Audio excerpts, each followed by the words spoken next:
What's up? What's up? What's up, beautiful people? It's Pretty Girl of Sharp Content. And we are here, the finale of Power Book 2 Ghost. Okay, season 4, episode 10.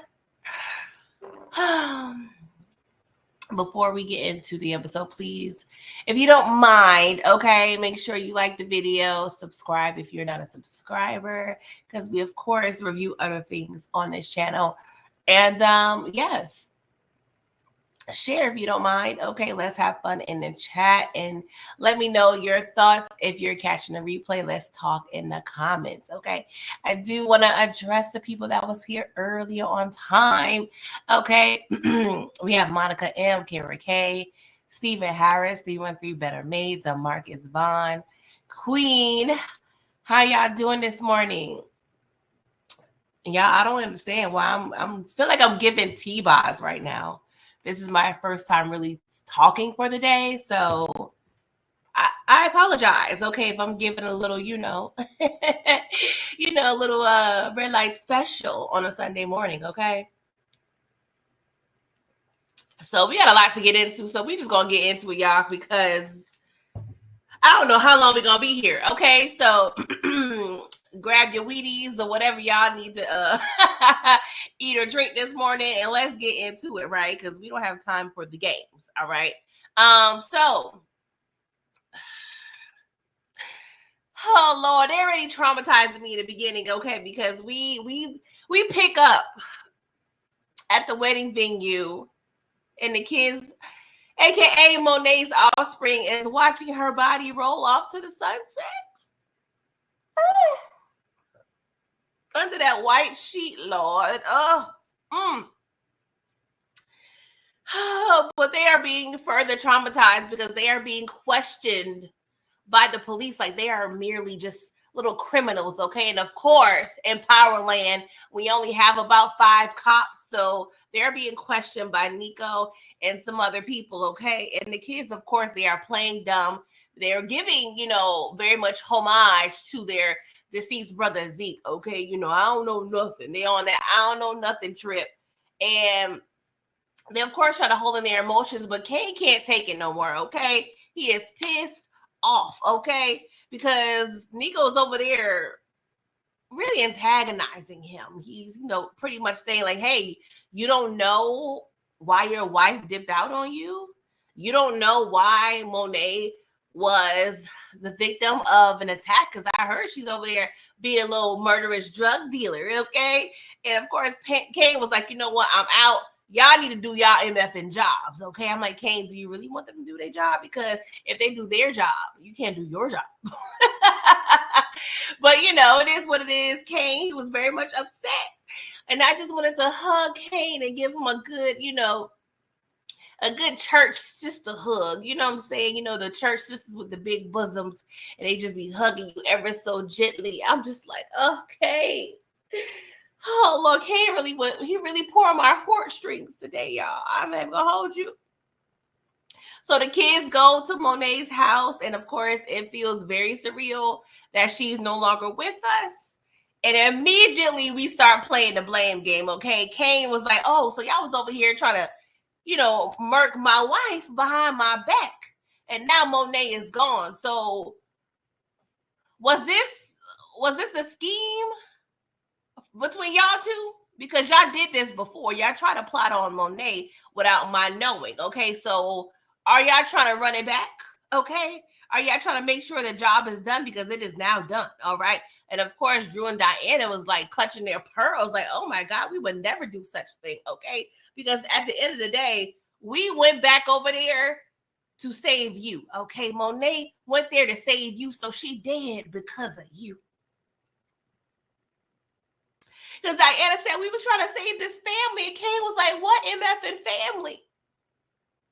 Family F my husband. Sorry.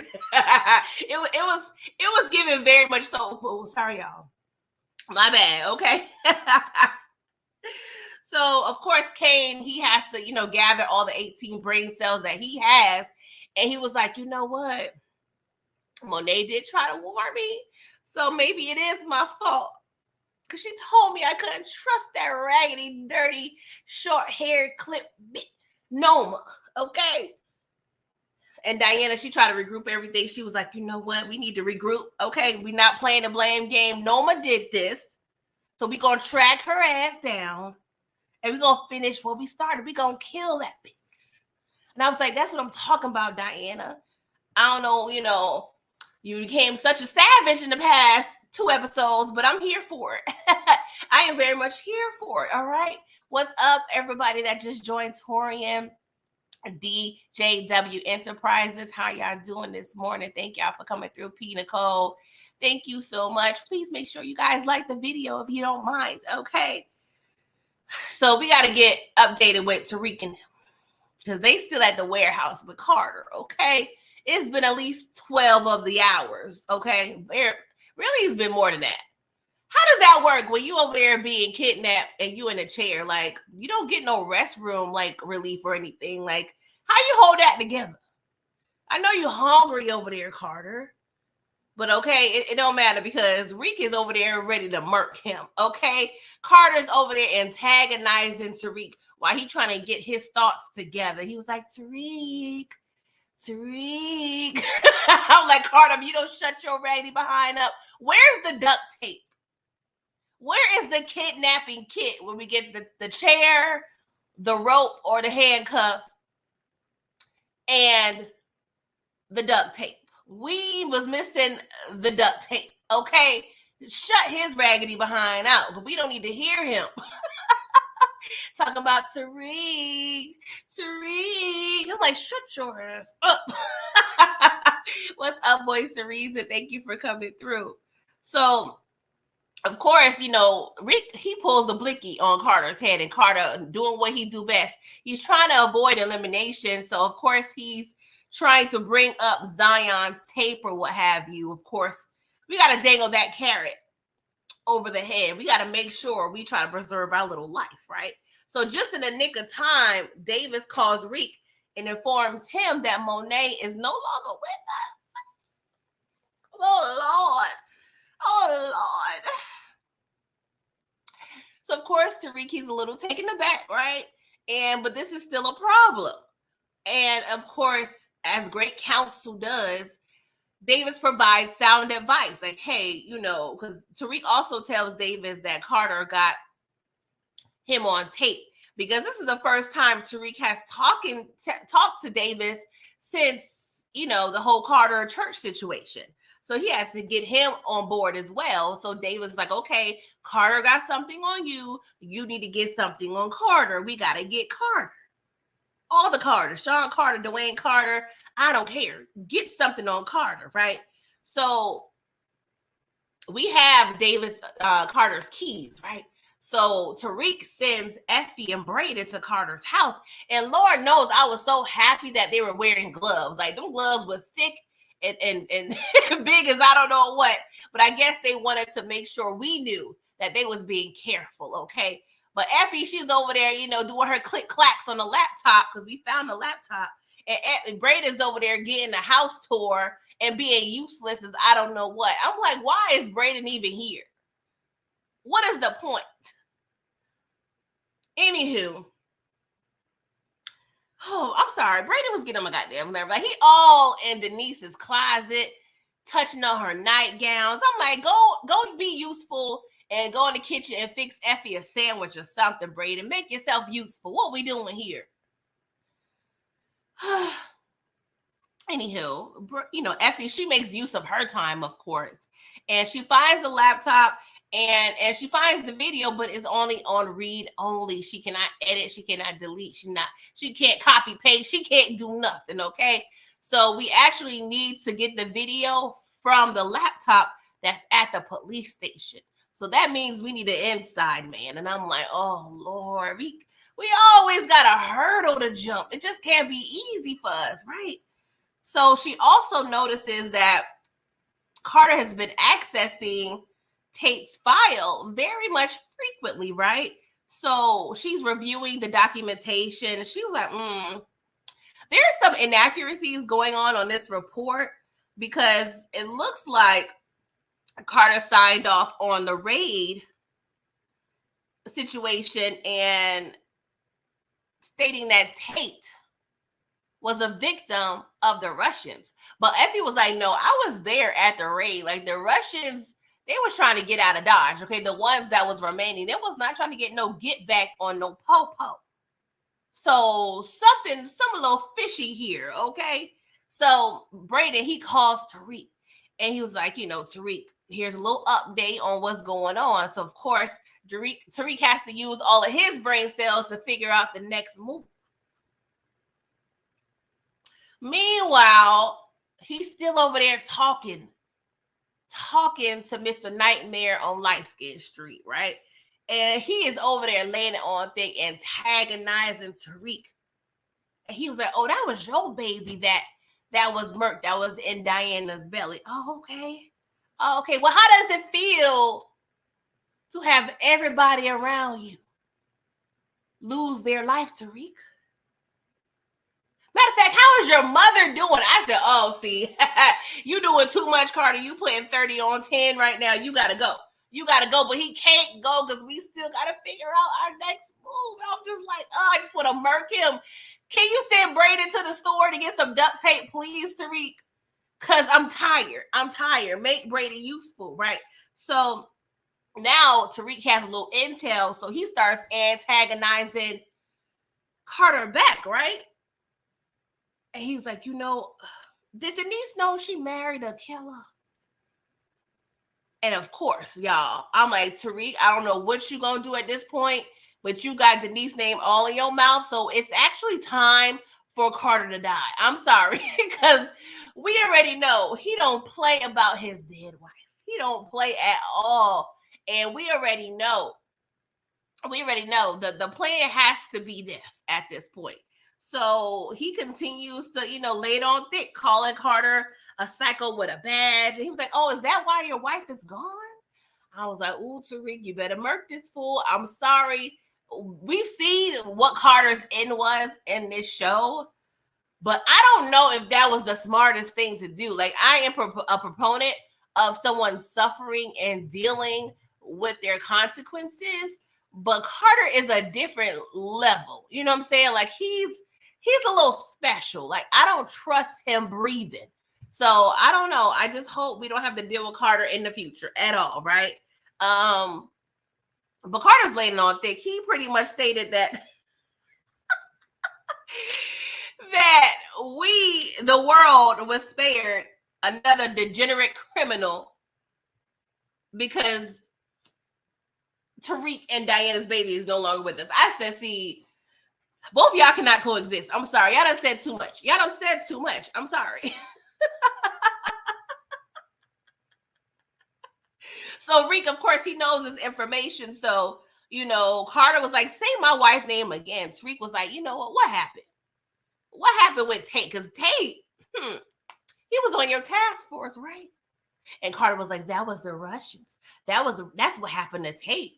And Reek was like, oh, like they did me and Monet?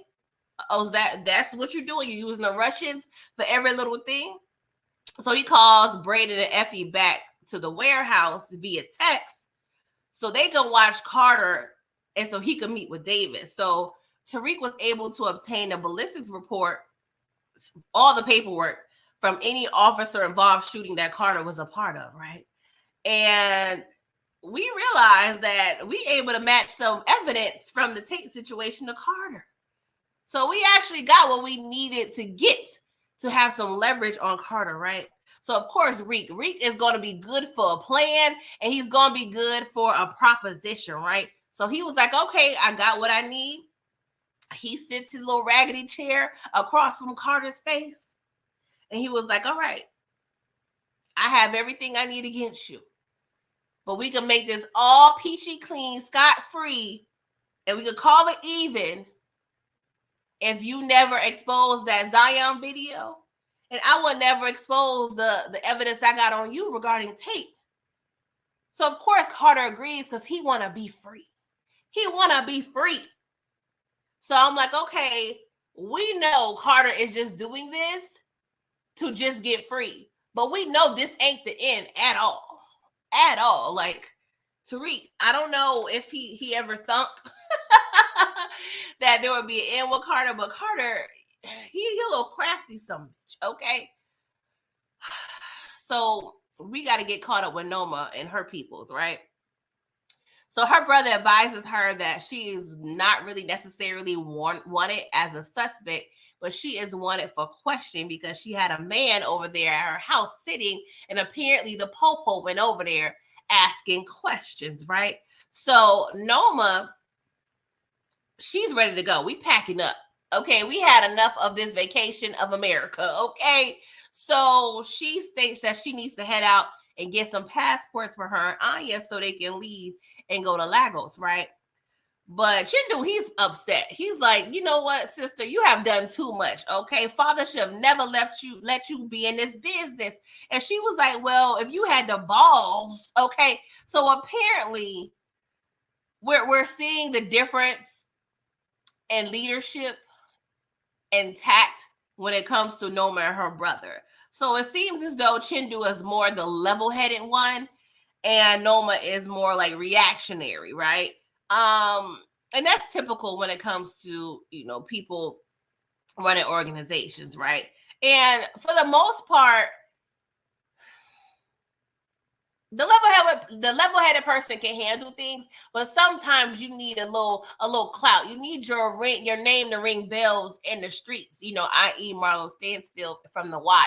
So I understand what Noma brings to the organization, but she already came to us off rip doing too much. Like, first episode she was in, she over there chopping arms off, okay? Like, she was already on 10. And you got to be careful about people like that. You know what I'm saying? So she brings Anya in, and Anya is pissed off because she's being told that she got to go to Lagos. And she's like, I don't want to go to Lagos. I live here. I'm used to New York. Like, do they got glizzies in Lagos? Do they got pizza in Lagos? Like, can I just go up and call car service or get an Uber in Lagos? Do they got a BBQs in Lagos? Like, she's not understanding. Like, Anya is already, a fixture of New York. Like, she don't want to go nowhere. And Noma is trying to tell her, like, I'm trying to keep you safe. And Anya was like, well, the only one that's keeping me in danger is you. So, of course, Noma is forced to compel Anya into leaving. So she tells this story about how she was 10 years old. And that's when she found out about the family business, because some rival came to her house and did questionable things to her mother. And from then, she vowed to never be vulnerable again. But I tell you one thing, Noma, once you decide to have a family, that made you vulnerable, boo-boo. But it was interesting, and I'm glad we got a little more insight into Noma, but I ain't gonna hold you guys. I never gave a good goddamn about Noma, okay? I never believed her character at all, okay? And there was so much more we could have got from her, but we didn't. It is what it is, right? So Anya's looking at Noma like, hold up, so you became the very monsters that you feared when you was a kid? Like, the math ain't mathin', mother, okay? So we start talking about Lombardi. So Noma, she lets Anya know that your father died because he got in my way. And of course, Anya, she a little upset. She a little rattled, even though she was piecing the truth together on her own. But it's another level when someone tells you the truth out of their mouths, right? So Noma was like, okay, you can go ahead and have a little temper tantrum, what have you, but I'm going to come back and run an errand. And then when I get back, collect yourself, okay? Because we about to be out of here. I don't care what you say. I don't care if I got to drag you by your raggedy ass ankles. We leaving today, okay? I'm like, all right, Noma. She did a cute little acting job, it was cute. She was over there, just showing all the emotions, showing all the veins in her neck, looking very much stressed out. Like, I appreciated the acting job done in this scene. So I'm going to give, Noma her kudos, okay? Thank you so much, Marcus Vaughn. I appreciate the super chat. You said Chindu and Noma is giving me Vic and Claudia Finn vibes. When you depress, who you deprive more, Noma or Claudia? Yeah, I was thinking about Claudia Finn too, with this situation. Who Who I hate more? Oh my God, this is a tough question. I don't know why Claudia got under my skin a lot more for some reason. Because she knew nothing of the game. I mean, she knew like the cute little, administrative part of it, but she just thought she could just run game and be on top level in 3 days. Like, no, it don't work like that. She didn't want to take no advice from Tommy. Like, she was very much hard-headed. So I'm gonna give Claudia the I hate her most award because Noma, yes, she got on my nerves, but she got on my nerves for different reasons. I'm just saying. But thank you so much for the question, the super chat, DeMarcus. Aisha, what's up, boo? You said serious question. Is Chindu the actor, Doja Cat's the rapper, biological father? Ooh, I can't answer that. I know who Doja Cat is, but I don't know much about her life, honestly, because she gives me worship the devil vibes. She does not, I don't know. Doja Cat just rubs me the wrong way. I mean, I heard her music is good and all, but she gives me scary. She's giving me scary spice a little bit. So I try to stay away from spirits such as her. Just, yeah, I don't know. I can't answer that for you, boo. I wish I could. My bad. So Kane is over there in Monet's room mourning, y'all. Oh my God. This scene, I'm not even gonna hold you. This is a tear jerker. To see Kane over there just with the waterworks, y'all. It was too much for me, okay? He's over there smelling her perfume. And he's over there just clutching to her little door knocker earring. Like, it was so sentimental and special. And he sits down on her bench and he looks like he's right next to the wedding gift that she was going to give him. I'm like, this is too much. Y'all laying it on thick, Power Writers. Like, I can't deal, right? So Diana, she comes in and she peeps that he's crying. I'm pretty sure this is probably one of the first times she saw adult Kane cry, right? And so she said, Kane, we found Noma and I got Bronze and them on board. So it's time. But I'm like, how did y'all find Noma? Can y'all answer that for me, chat? Hey, Samarable, how did they find Noma? Because if we found Noma this time, how couldn't we find her later on in the episode? Can y'all answer that for me? Because that really had me like, how did y'all find her? Because she's at an undisclosed location, right? And y'all didn't have Kane's help. Y'all didn't have Kane's intel because Kane is over there crying in Monet's room. So how did Diana and or Drew find her? Inquiring minds want to know, you guys. I'm just saying, I'm not trying to be picky, but I'm just trying to understand, okay? So we see the siblings. They go over to where Noma was hiding at. And we get busy, y'all. We get busy. We pew, pew, pew, pew, pew, pew, pew, pew, pew. We over there murking Noma's people left and right. We got Lil Durk with us, aka Cousin Bronze. Like, I'm like, all right, y'all. I see Bronze, but where's and them? It's supposed to be Bronze and them. Like, where's the and them? Okay, it's supposed to be extra people. Where the other cousins at? Where's DJ and Lips? I don't see them at all. I don't see them at all. Like, we can't be over here having half of an army. Like, what we doing here? But of course, we know at this time Noma is running errands, but Anya, she's still there. So of course she doesn't know where Noma is. They got the blickies all on her face, and Kane decides to take Anya because he knows Noma will not leave the country without her precious daughter. But my question is, and we're just running out to get passports because we're in dire straits. We are in a desperate situation, right? Time is not on our side. So why couldn't Noma and Anya both leave, get the passports, and go to the hangar? Like, it didn't make sense. Like, I don't understand. What was the passports in the location that was too dangerous for Anya? Like, it didn't make sense. If we got our crew with us, if we got security, I don't understand. Tell Anya, get her shit and let's go. We don't have to come back to this place, but y'all let Anya there by herself. Like it was silly because one, you wasted gas, okay, and two, we wasted time. Like that made no sense. Like what we doing here? DeMarcus, you said Kane should have smoked Anya on site, but if we would have smoked Anya on site, we had no way of necessarily getting Noma. I mean, I don't want to say no way, but that would have been harder. Like we needed to kind of bait her a little bit. Oh gosh. So Noma and Chindu return back to the spot, and of course they return to a bunch of dead soldiers and a missing Anya, right?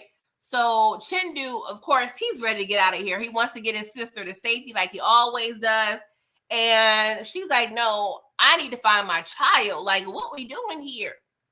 And she's like, and the Tejadas are behind it, but Chindu was like, you can't assume it's the Tejadas. And she was like, I don't give a good goddamn. I need my child, okay?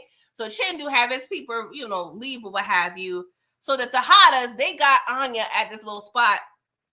I don't know, was that the little, that couldn't have been the boxing spot. It was somewhere.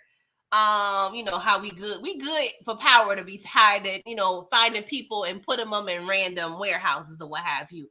So they got Anya, but she ain't talking because she don't know where the hell her mother is at. She didn't divulge that information to Anya, right? So she's not talking. Diana has the idea to contact Tariq under the assumption that Tariq could help. But y'all, this is another question I have. Like, how would Diana know that Tariq could help in this situation? I could see if Anya was a student and she got wind that Tariq and Anya was messing with each other. But I don't ever recall Diana knowing the relationship that Tariq and Anya have. Maybe she was on some stalker-ish and, she peeped Tariq and Anya, or Anya leaving Tariq's room or something. I don't know. But on screen, I do not recall them putting together that Diana knew about Anya and Tariq.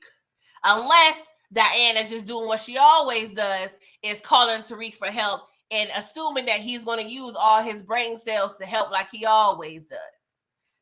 I'm just going to say that, but that was another question I had. I'm like, well, how would she know Tariq can help?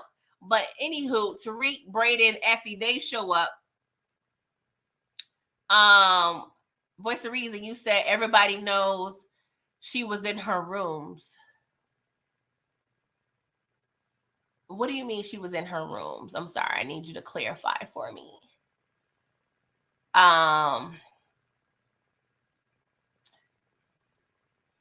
You said Reek room I meant. You mean everybody knows that Anya was with Reek because Reek was in Anya. But at the same time, they never showed that. I mean, I understand what you're probably trying to say, but I don't know, just for storytelling purposes, it's like, okay, well, they could have had a situation where Diana knew, something was going on between Anya and Tariq. Maybe it's some supernatural baby mama power. I don't know. But I guess I'm gonna just let that slide or what have you. Okay, maybe I'll discuss that tonight on Miss K's channel when we, discuss our scratching our head moments. Okay. So of course Tariq's he comes running, right? You said light-skinned Keisha seen them at the club. Yeah, I mean that could be another reason too. We know light-skinned Keisha didn't keep her mouth closed. So, it is what it is. I guess we'll run with that. So Tariq shows up with Brayden and Effie, and of course they give the Tejada, siblings their, condolences, what have you. And Kane was pretty much telling Tariq, like, yo, we need Anya to give up the location. And Rick was like, cool, I can assist with that. But I actually need help with Carter because he is still my problem. And Kane was like, I told you he'll give a good goddamn about Monet. I'm like, Kane, like, come on. Like, we don't have time to be having a smoke for Tariq right now. I'm sorry. I know you're upset. But Diana was like, all right, just chill out, okay? So Reek pretty much let them know that he got caught on camera murking Zion. And of course, Diana, she apologizes because it's her fault. Yes, her fault. Well, low-key Tariq's fault as well because ain't nobody told you to go over there. But anywho,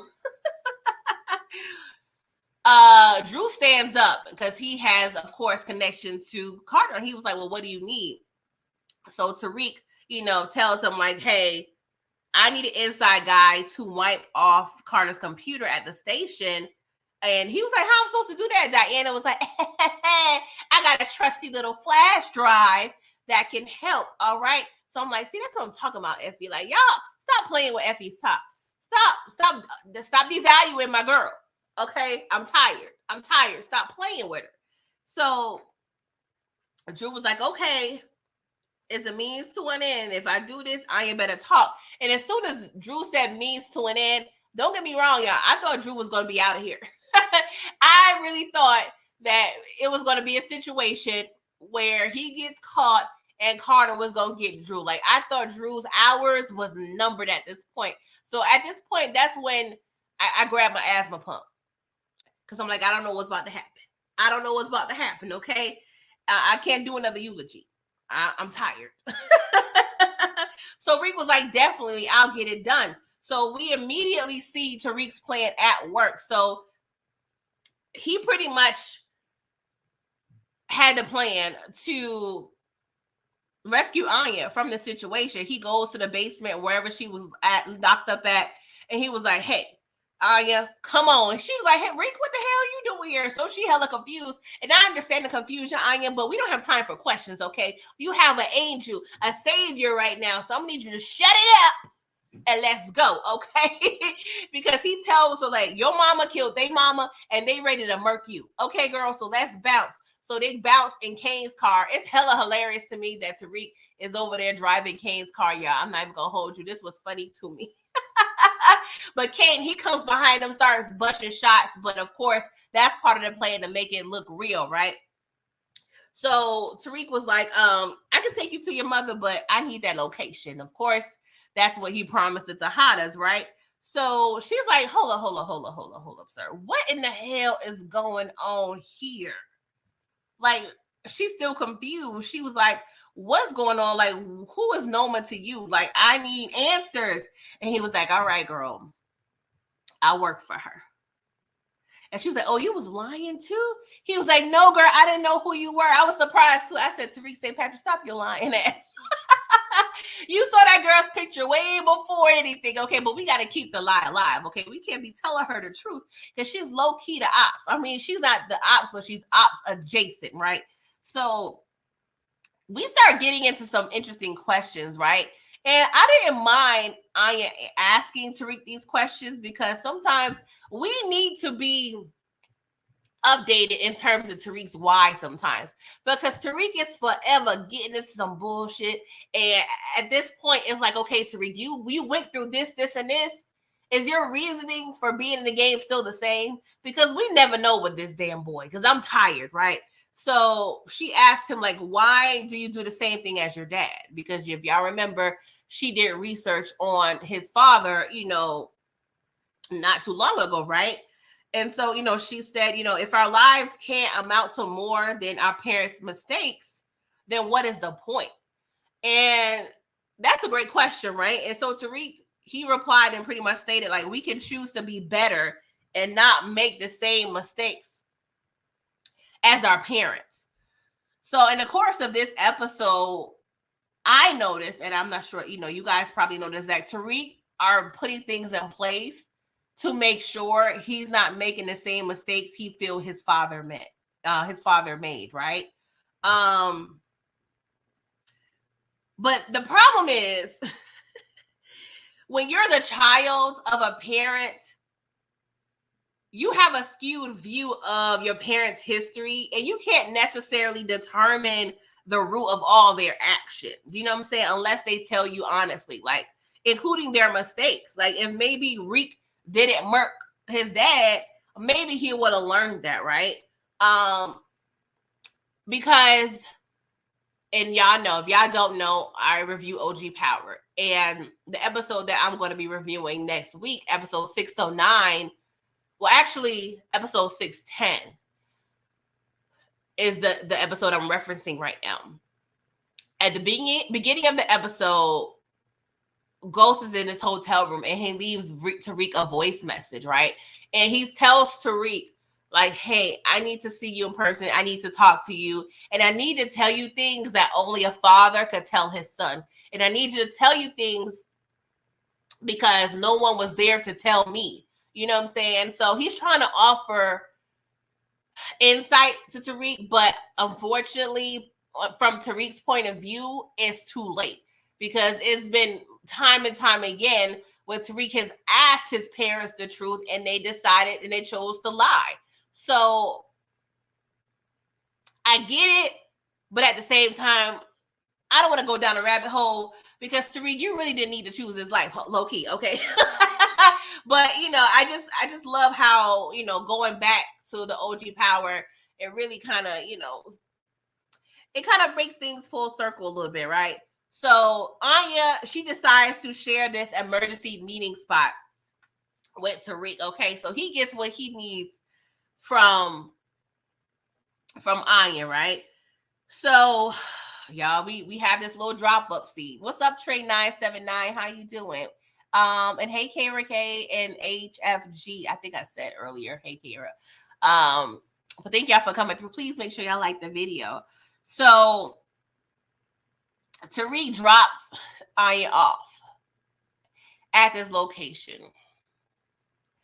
So they're sitting in the car. They're sitting in the car. And nobody's outside. Issue number one. So she pretty much states, I'm sure they can see me on the cameras. So she decides to get out and walk up the stairs. And Noma proceeds she walks out without security to meet Anya. So apparently she is watching the cameras on some level. Now, I wanted to justify this decision. One, Noma is erratic because she's concerned because the only person she truly really cares about is her daughter, and she sees her daughter, right? So a part of me wanted to think, hey, maybe Noma did not think she needed security based on her last conversation with Anya, right? Because they had an argument and Anya did not want to leave. So I was thinking, hey, possibly Noma didn't necessarily... Maybe for a second, Noma was thinking, hey, maybe she ran away, or maybe Anya escaped the Tejadas and just went on her merry way. You know what I'm saying? And just decided to come back. Because we know Anya was kidnapped, but maybe Noma, seeing her daughter, maybe for a second, she lost her common sense, but maybe also she may have thoughts like, hey, maybe she just ran away or needed to clear some air or whatever, took a little walk. But at the same time, on the cameras, you see Kane's car. Like, it didn't make no sense why no one was over here just raw dogging without no damn security, okay? Anywho, next thing we see, Anya's polo sweater gets a nice, cute little hole in it. And it was a bullet hole. And we see the person that busted shot was Diana and Kane. And I'm like, yo, what are we doing, Diana? Because at first, we were to assume that Diana is a poor shot. But no. Diana did this shit on purpose because Kane was like, what the hell, girl? And she was like, well, now she know how it feels. And I'm like, what the hell? So next thing we see, Noma's peoples come out finally 20 minutes later, seem like. And of course, it's a whole shootout. And Tarika's watching the whole thing. And I'm like, first of all, Noma, who did you hire? Okay, because girl, they are very much delayed, right? And Diana Kane dip and he follows suit. And of course, we see Anya's little lifeless body dies.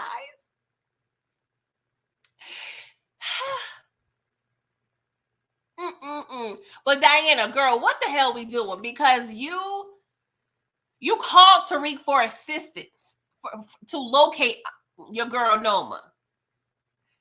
He helps you, and you decide to be selfish and self-serving, and you divert against the whole entire plan. And thereby you put everybody's life in jeopardy by leaving Noma alive. And I said this on Brillo's channel, like, if you was, don't get me wrong, I get it. You want somebody to be able to suffer like you're suffering, but people like Noma, no, you need to nip that in the bud. You needed to do a 2-for-1, if anything. Or Kane should have followed suit and still tried to get Noma. But he, I guess, was so shocked that she went over there and was murking Anya. But I'm like, Kane, I need you to collect yourself and still attempt to bust some shots at your wife, okay? Because she need to get got. I'm like, Diane, and this is the thing. I was partially intrigued at the idea of us exploring Diana as a queen pin, Monet 2.0. But when she makes decisions like this, it frustrates me. And now I realize I don't want to see Diana, aka Monet 2.0, because you are very much irrational and you don't know how to make sound decisions. You too wishy-washy. You too, I can't deal with somebody like that. You're too inconsistent. We watched your mother over here make mistake after mistake for 25 years just to make it to the middle, scratching and surviving, drug dealing, and you ain't gonna be no better. So I don't want to see Diana run no goddamn drug organization. I'm sorry. I'm sorry. We're not doing that. Pete Nicole, that's what I'm saying. Whose Black Range Rover you think Anya was getting out of? And don't get me wrong, I guess Noma didn't think or, don't think that Kane is smart enough to come to her, because it didn't make sense. Why would Kane be the one dropping Anya off? But at the same time, we are playing mental and physical warfare. You cannot leave anything up for mystery. I'm sorry, we can't. We gotta assume anything's possible at this point. But I don't want to delve, too long on this. But this was not a good idea. This is not a good idea. Well, the idea was good until Diana effed it up. Let me just say that. So Tariq and them get back to the meeting spot, and he's scolding Diana, rightfully so. He was like, damn, girl, I done used 87 brain cells to come with this plan, and you over here playing. Now we still at danger. Like, what the hell? Like, we needed Diana to be slapped. Like, Effie, bring your right hand here, girl. Because we needed Diana we need to slap some sense into my girl. Because, like, what are you doing here? And so Diana was telling Tariq, well, you pretty much taught me how to get revenge, yada, yada, yada. And, we don't got to worry she's not going to flee town because she's going to want revenge. So that B is not going anywhere.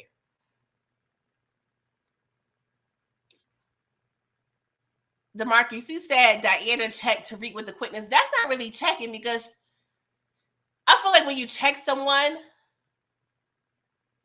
it's to prove the decision that is being made sense and it's correct.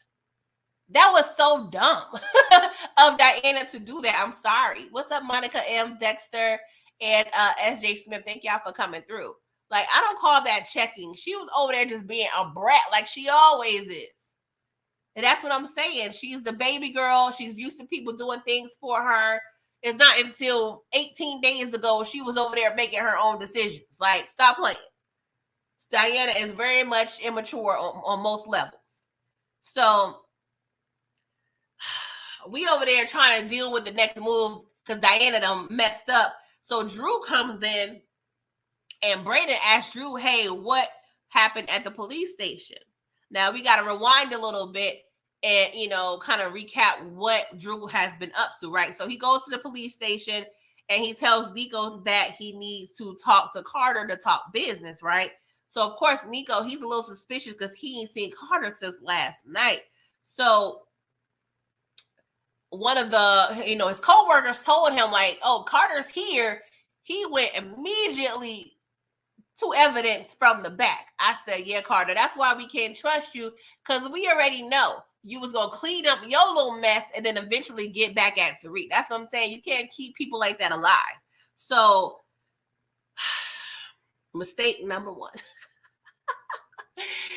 The co-worker places Drew in Carter's office unattended. Granted, she don't know everything that's going on, but what we not going to do is have somebody in our boss's office unattended. So at that time, Drew was able to put the flash drive in Carter's laptop, and then we watched the percentage go so slow. And this be stressing me out. Like, I don't know if you, Effie, I'm sure you're getting top-notch, equipment and what have you. But I'm stressed out. Like, is the Wi-Fi bad? Are we doing dial-up at the police station? Like, these things always stress me out because I'm like, are we going to get to 100% or not before we die? Because I don't have the time, all right? So while he over there scrubbing Carter's laptop, Nico peeps Carter tampering with Tate's little evidence box, right? So, of course, the spidey senses are definitely standing right now. And he asked Carter, like, are you okay? He's like, are you okay, Carter? Like, it's mad funny when Nico's over there asking him, is he okay? So Nico tells Carter that Drew is up there to see him. So Carter, he goes up there and he's like, Drew, what the hell you doing here? I'm like, damn, you rude as hell. No condolences or nothing, Carter. Okay. So Drew was like, hey, I know you work with Noma to get at Monet. And immediately Carter, he put his hand on his blicky, right? And so Drew was like, I'm here to make things right. So you tell me where Noma is. I'm going to murk her and we good. We even Steven, right? So Carter was like, no, things don't work this way, sir. If you want to prove yourself to me, I need Tariq St. Patrick deceased today, okay? So I was like, oh, Drew, you are in a predicament, right? And I was a little nervous, and I'm like, Drew, are you going to share this information? Because I don't know why this whole episode, I was thinking it was going to take a major turn and somebody was going to backstab somebody, right? But no, Drew, he was a good boy. He was a good team member, and he told Tariq Carter's proposition, right? So Brayden was like, okay, well, maybe we can go ahead and use that.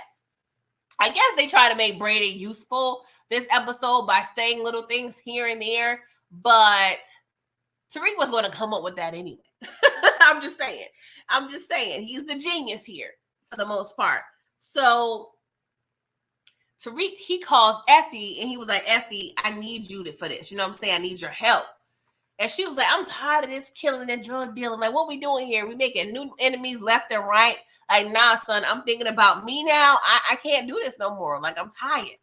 Because Effie, she already wanted out. And I really think at this point, her being notified about Monet's demise, I think that really was kind of like the nail in the coffin, right? Because early in the episode, she stated, you're like, dang, I thought Monet was bulletproof. So she's probably thinking like, Monet, she got, and I thought she was bulletproof. So who is me to think that I'm not next? You know what I'm saying? On the chopping block. Like, she is probably, shook low key. But my thing is, did Tariq really need Effie for the plan that they created? Because, I mean, maybe she could have been another gunman to surround Carter, but we didn't need,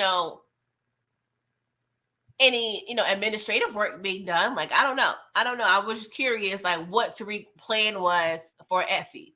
So we see Nico, he over there talking to Carter, and he asked Carter again, like, how are you? Are you all right?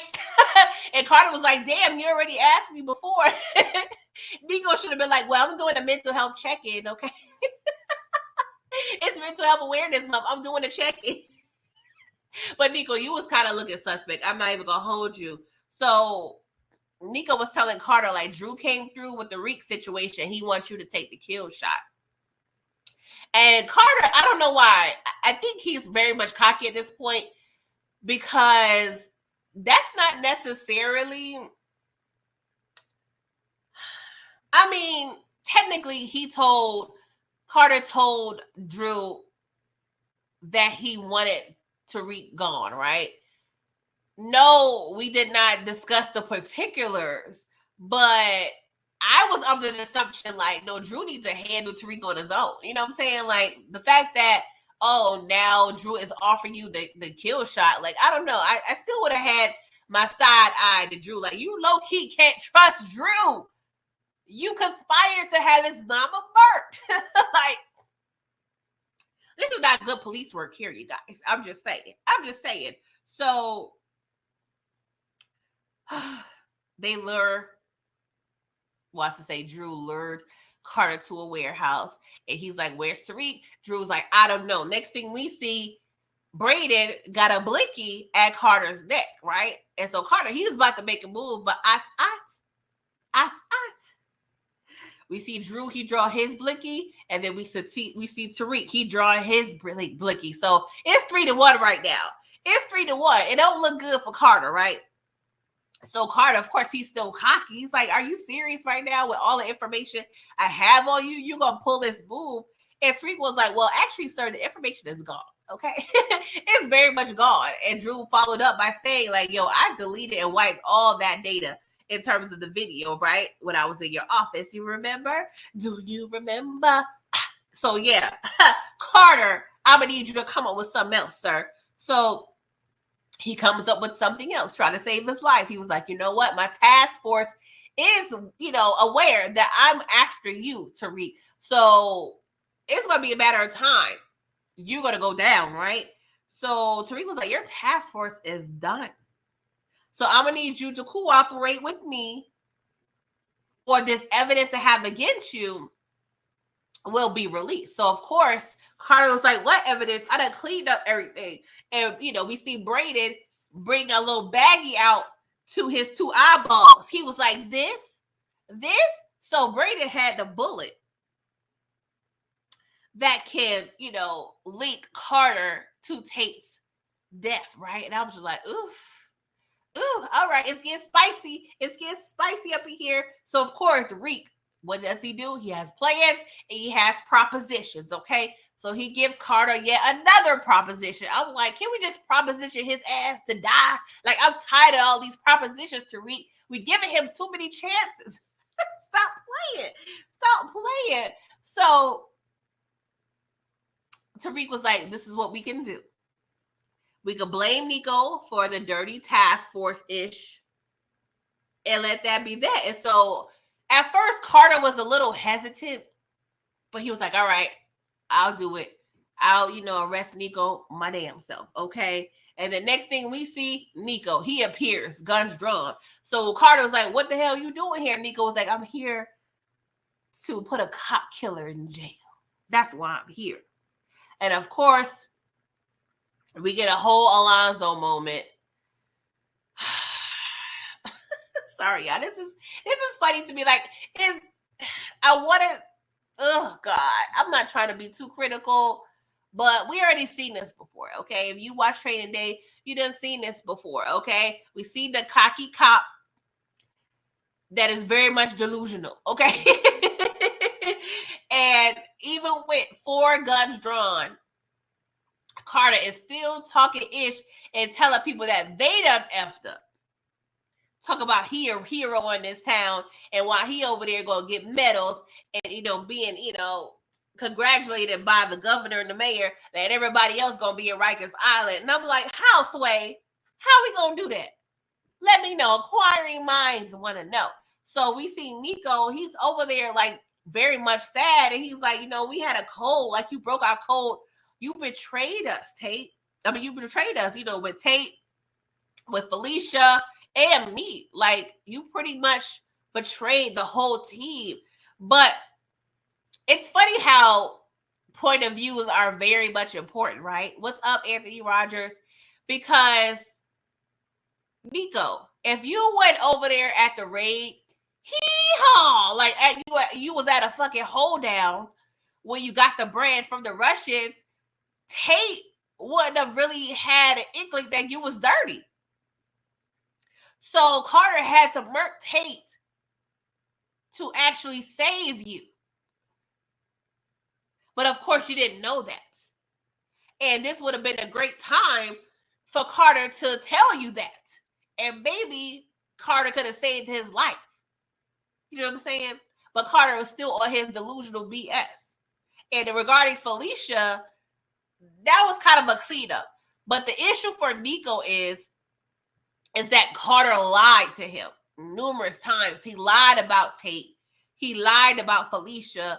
So that's his issue. It's giving Tommy a ghost, right? Tommy a ghost. Tommy was always pissed off that Ghost was always lying and omitting information from situations, which, creates lack of trust. But I'm like, whatever, Nico. Get this fool out of here. Get him out of here, okay? So Carter gets arrested, y'all. He gets arrested. So Drew, he goes back to the family house with Diana and Cade, and he gives them an update on Carter, right? He was like, yeah, we took Carter to prison. And Cade was like, that nigga still breathing? What we doing here? Like, no. He conspired to kill our mama. Like, why is he still breathing? And I was with Cade. I was like, I ain't gonna hold you, Cade. I agree. I don't agree with you too often, but I agree, okay? But Drew ensures that prison for a cop is worse. And don't get me wrong, on a lot of aspects, I wholeheartedly agree. But somebody like Carter, who has so much dirt and that's so delusional and manipulative, I still don't trust him breathing. I'm sorry. I am sorry. Like, I don't know. I hope we don't got to deal with him and whatever additional power spin-offs we have, because I don't have the time, right? But Kane, I get your frustration. So Kane, he has an idea to get at Noma. And when it comes to Kane and ideas, I don't know the percentage of them working out, right? It's not giving a high percentage, but he has an idea to trap Noma by booking a flight with her airline, because she receives notifications when flights are booked. So Kate is pretty much insinuating that Noma is banking on Kane and the Tejadas being so dumb that they will book a flight to flee on her very airline. Y'all, please in the chat, let me know. Like, am I tripping? Like, did y'all ever see this working out? Like, this did not make any sense at all. At all. Like, at this point, I was like, Kane, you and Noma were meant to be, because y'all both moving real silly out here in these streets. And Diana, I'm disappointed in you, because at any time you needed to call Tariq to come up with a plan, this was the time, okay? I'm sorry. I know you feel like you're probably out of favors when it comes to Tariq right now, but I'm like, hey, Tariq, let me run this by you real quick. Let me see if this is smart. Because this, this didn't make sense. This didn't make sense. Dexter, you said, couldn't Noma have canceled the flight? That is facts. That is facts. What's up, Tamika's Den? Thank you for coming through. Yeah, this made no sense at all. And even, Noma's brother, Chindu, he was like, this seems to be a trap. And of course, Noma, she's about to crash out, okay? And she don't care. She was like, yo, we are outnumbered. So regardless, we gonna get them foods. But of course, Chindu, he not trying to hear it. He said, we already lost too much. We outie, okay? We outie 5,000, okay? And Noma, yeah, she has peaked at crash out mode at this point. Because she don't care if this is a trap or not. She's trying to avenge her daughter's death, okay? So we see on her brain or on her face, she's thinking of a master plan, right? So she's by herself. So we at the hangar, and Kane made a point to say there's one way in and one way out. And I'm like, this ain't never a good situation if it's one way in, one way out. That's why Kane was not in charge of coming up with the ideas. Where is Tariq when you need him? Like, this was idiotic. But they are so desperate to get back at Noma, they are really operating on some Malcolm X by any means necessary type bull. Like, what are we doing here? Hey, Miss Carable, thank you for coming through. Hey, Juan, thank you for coming through. I appreciate y'all. Please like the video if y'all don't mind, okay? So we had a real sentimental moment with the siblings. They reminiscing about Monet while they wait on Noma. Let's make the time tonight. Reminisce also right. Reminisce on the love we had. Make the time tonight, y'all. I'm still a little hurt by Monet. I ain't gonna hold you. And I didn't even care about her like that. So y'all already know.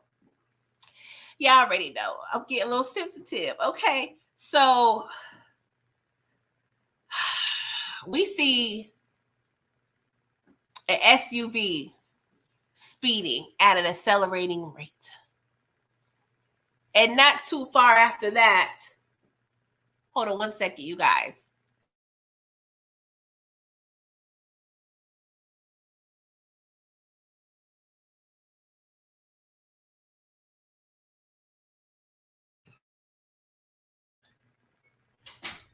Sorry, you guys. So,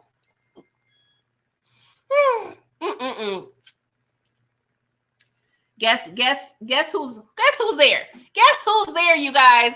Noma and the po. Okay, she done called the police for backup. I said this chick is diabolical. Okay, so Kane, it's time to put on his little hero hat. So he tells Drew and Diana, I'm proud of you. I'm proud to be your brother. But just follow the police instructions. Don't do nothing to get shot. I was like, Kane, no. No, Kane, whatever you about to do, don't do it, bro. Like, no, don't do this. Oh, y'all, I was so stressed out.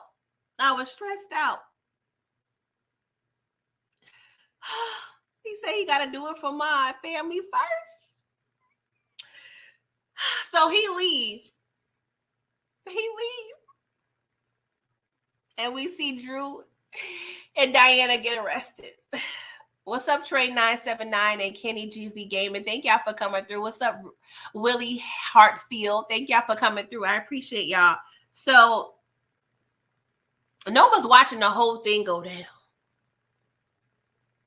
But she don't have eyes in the back of her head, because who was in the back of her head? Kane, yes, he was there with the blicky. Okay, he said, we didn't finish the dance, ma'am. My wife. And she was like, we could have had everything together. Kane was like, hell no, Monet was everything. I said, well, you kind of lied a little bit, Kane, but that's your mama. I'm going to let you rock. Okay? He was telling Noma that you was nothing. And he gave her some nice little accessory, nice little cute hole in the forehead. And he was able to have a whole conversation and murk Noma with 5011 police people there. I didn't understand. I didn't understand, you guys. I don't know what the hell y'all was doing. It was two of them, Diana and Drew, hemmed up. There was at least 5 available police officers. What the hell was y'all doing? Eating the rest of y'all donuts? And then when they heard the shot, then they, dropped their donuts and proceeded to shoot at Kane. And so we see Kane get shot twice. And of course, Drew and Diana, they over there hysterical. Kane, no, it's giving very much menace to society. I'm like, oh my God, I can't handle this. Kane, don't do this. Oh my God. Yeah, I'm stressed out. I am stressed out. The Meek Mill braids under my sew-in was tingling, y'all. I'm not even gonna hold you. I cannot deal with another funeral service. Like I'm not doing it. Okay, I'm not doing another eulogy, you guys. I'm not doing it. Okay. So the cops, they over there, pew pew pew pew pew pew pew pew. Next thing we see, Kane is nowhere to be found. We see blood, but no Kane. So I'm thinking, while Kane was over there watching Drew and Diana get arrested, he probably called the Uber. Because that's the only goddamn explanation why Kane was nowhere to be found. Because we are at an airport hangar. How would you be able to disappear? There's no buildings, there's no alleys, no nothing. So I'm thinking he called the Uber. That's the only explanation. I'm sorry. Oh my God. HFG, thank you so much for the super sticker. I appreciate you. Thank you so much. I appreciate it. Oh gosh. Dexter, you said they turned Kane into a superhero like Tommy. I don't know. Exactly. I don't understand why his blood trail stopped. I don't get it. I don't get it, you guys. It's too much. How, Sway? How? I did too, DeMarcus. I was thinking maybe he about to, put the blicky to the pilot and tell him, let's go. That's what I thought that too for a second. I was like, hold up, Kane. Where we about to go? What's on the flight plan for real, okay? But yeah, we definitely was thinking the same thing, DeMarcus. So we see Davis in a meeting with 2 people I did not ever need to see again. Tight teeth Blanca Rodriguez and long chin Jenny Sullivan. Goddamn power writers. Why did I need to deal with this right now? So he's talking to them as well as his, I don't want to say his assistant, but she works for him. She was over there giving up the draws, dog, early in the season. So they explained to Davis that Noma actually turned informant to save herself from the Tejadas. And Davis was like, hell no. She was actually the big fish, okay? And Drew and Diana was just merely defending themselves, okay? And they are willing to testify against that. And see, this is why Diana and Drew is not fit for this game, especially Diana, since it seems as though that may be her route. If it wasn't for Tariq, she would still be locked up. Let's be clear. And then to further aggravate me, Jenny Sullivan is talking about what about Tariq St. Patrick? Leave Tariq St. Patrick out your meth and mouth. Wasn't you over there trying to get Gotti and mess with the mob, Jenny? You ain't had no success messing with the mob. So now you back over here because you feel like you got to settle the score to settle. Like, come on. We tired, girl. We tired. Leave the St. Patricks alone. Stop chasing the white whale. Oh my God. Go to child services or something, Jennifer. Like, you need to just switch your whole mindset, because this is not the department for you, ma'am. I am tired. But Davis, he looks out for his client. He was like, no, Tariq was not involved. And Blanco was like, what about Agent Junior? I'm calling him Agent Junior, you guys. Yes. Davis was like, that's Noma right there. We got a paper trail. Y'all remember Obi? And it's funny because Davis was the one to actually come up with the documentation in regards to Obi, right? But they was like, stop playing with us. Noma is your queen pin. So I expect all of you guys to withdraw your complaints to the bar association so I can get my license back. So y'all stop playing with me, okay? And so now we got more questions because Blanca want to know about Kane. Oh, Lord, of course, Carter was like, that's not my client. Not Carter. Davis was like, that's not my client. So I don't know. So speaking of Kane, we see him at a hotel room with Effie. Y'all talk about tears of joy.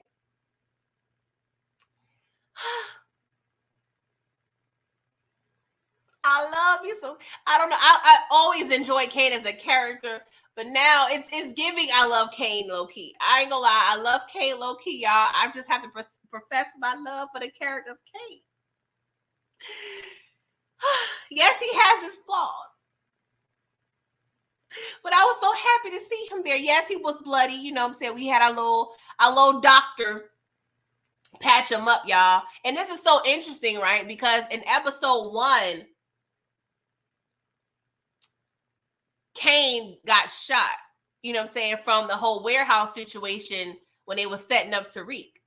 And who was there to drive Kane to the penthouse to get patched up by Dr. Ken? It was Effie. It was Effie. Sure was. She was there. She always there for Kane right now. You know what I'm saying? Like, this is what we doing. And so Kane at this point, he said he's just happy that the B Noma is dead, right? But Effie was like, damn, like, was it worth it? Because your face is all over the news right now. Like, every cop is going to be looking for you. Like, do you have a place to go? Do you have bread? Like, inquiring minds want to know. And Kane was like, girl, I only got 18 brain cells. Like, you're doing too much. Like, slow it down a little bit. Okay, I can't handle all these questions. But he was like, you know what? Let me collect myself. And he was like, you know what? My bad. I apologize. So the next thing we see, she places a duffel bag on the bed. And she states, this is all the money I've accumulated for my program. And he was like, Effie, I can't take your money. She's like, you got to take this money. He was like, why? She was like, well, I'm kind of pretty much returning the favor. Because you looking like a charity case. Because he said earlier in the season that she was looking like a charity case. Kane is over there crying, y'all. Oh, he's so in touch with his sensitive side this episode. I couldn't take it. And so he kisses her on the forehead and wipe his tear. Was like, I promise I'm going to pay you back. And I'm like, Kane, I just gave you all the bread I saved up. If you don't give me some tongue, okay, the bird in me creeped out, y'all. I ain't gonna hold you. I said, boy, if you don't give me some tongue for all this bread I don't fucked over, like, are you aroused right now? Because we can get it popping one last time. I'm just saying, I done gave you a lot of bread, Kane, okay? And this ain't go to Mexico bread. This is go to Dubai bread, okay? I done gave you all my bread, Kane. I'm gonna need a little more. Sir. What we doing here? But let me address something real quick, okay? Because don't get me wrong.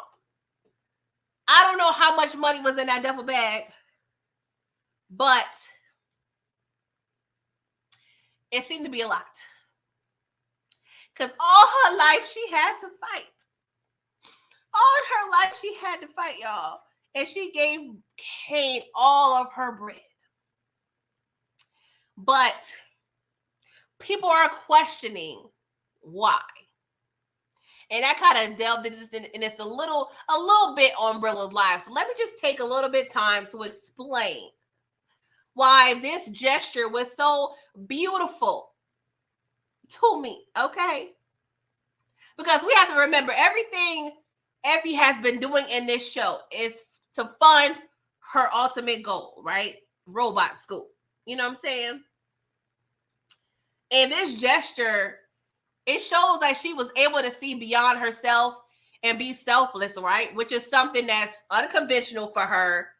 especially someone in her circumstance, because she typically does not have anyone to rely on. And it also shows like how much she values Kane, someone else other than herself. And she values him so much so that the money does not matter on some level. And she's willfully sacrificing herself on some level to save Kane, which to me shows her deep love for Kane. And it shows a great character arc. Because if y'all remember the thread of season 3, Effie gonna look out for Effie. Kane even said that episode 1, when Effie was actually driving him to get patched up from being shot. He said Effie gonna look out for Effie. So the fact that he knows someone with her history is willing to go above and beyond to help save him, that's special, you guys. I'm not even gonna hold you. And just, it ain't that serious in terms of Effie's point of view, because she's still in school, you guys. This robot school is merely just a dream deferred, okay? She's still in school. Kane is dealing with a life or death situation.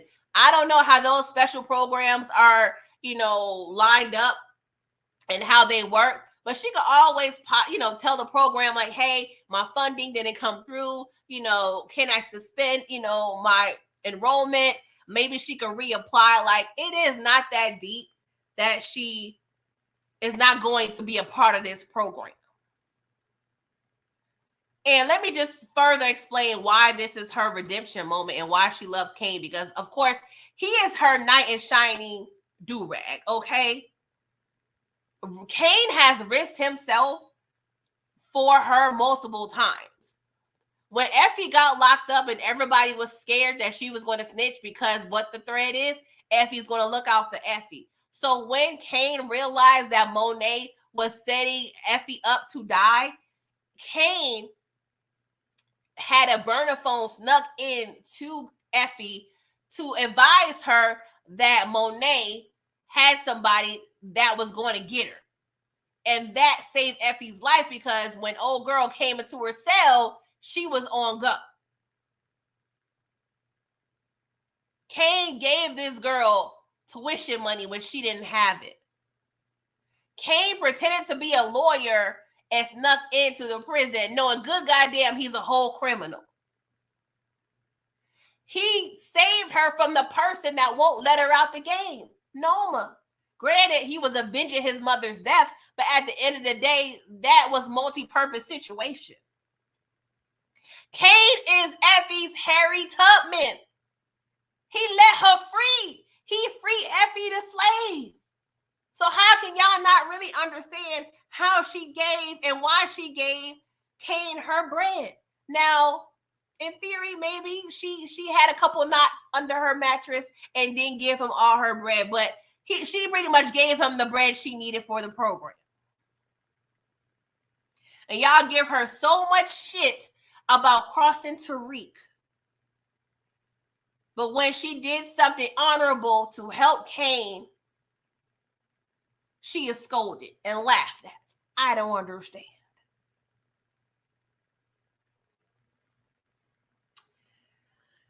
But now we see she's in a better position, because now she is working under Tariq, who is actually going to be more sensitive to her needs as an employee. Let's just say that. Tariq is not going to do what Noma did, because Noma undervalued Effie. Not only did Noma not value Effie and let her out the game when she wanted out, when Effie was pulling all of the weight for the organization and making moves, Noma didn't care. Effie wanted more money. Noma said no. Effie offered, hey, I can get you the Russians' business. She executed and got Noma the Russian business. Did we see any congratulations? Did we see a thank you? Did we see, Effie get a promotion? No. None of that. So now I do feel Tariq is going to be a better boss. And Tariq is going to let Effie most likely out of the game, or allow her to be able to step back and continue her dreams while she's in the game. So from her point of view, I understand. I understand being in love or loving someone to the point where you're willing to make sacrifices, because sometimes that's what love calls for. When the person you love is in need, you can give, then it is what it is. Like her relationship with Cain showed her she is able to love and be loved, contrary to what her mother told her earlier in the episode. So Cain was a valuable lesson for Effie. So I'm sorry I had to take that time out to break it down to you guys, but I had to do it. I had to do it. I'm sorry. I'm sorry. Okay, so let's move on, because we got to go to the Tejada household, okay? Because Diana is telling Drew that she heard from Cain and he did actually make it out of town. And y'all, I did a little praise dance in my living room. I ain't gonna hold you. But it's given, I don't know, where are you at, Cain? Because it's given Stoney, aka Jada Pinkett, from Set It Off. Like, are we gonna see Cain call Effie and just be silent on the phone while he over there driving a 4-wheeler in Mexico? Like, I want to know. I want to know. You can't really like disguise yourself. Like, maybe you can get like a dreadlock wig or something. I don't know, Cain. I don't know what's in store for you, but just be safe out there, boo. Just be safe, okay? So Diana notices that Drew is over there packing his ish.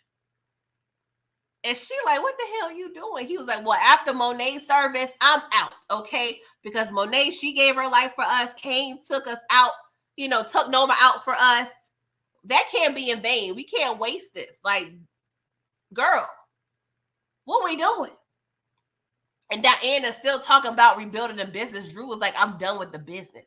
I want to be over there drawing and sketching pecs and rainbows and clouds in Paris, okay? So it's going to be real niggas in Paris today, okay? I'm tired, Diana, okay? So, of course, she's over there lost. She already told him a couple episodes ago that she is lost. So she goes to the the dining room, and it's empty, of course, and she's reminiscing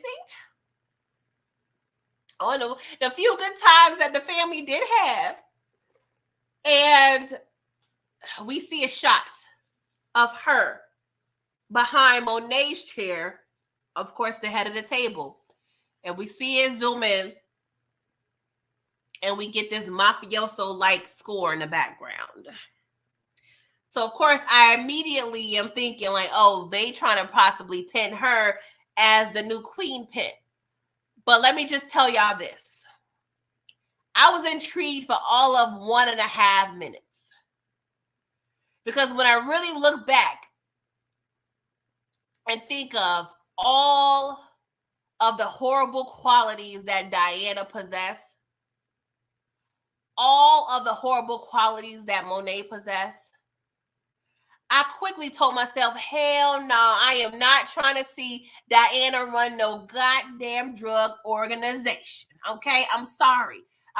Diana, she's too iffy, one of all, but she cannot fully commit. How many times have we seen Diana go back and forth? When it came to murking her mom, she's back and forth. When it comes to trying to execute a plan to get Noma, she's back and forth. She don't know how to operate and stand on business. She does not know how to do that. And she has no assets. The only thing she currently has on her side is some cousins in Atlanta that has work. And possibly Tariq. But I do not want to see Diana struggling to hustle as we saw Monet struggling and hustling for 25 years to the middle. Monet didn't even get to the top after 2 decades.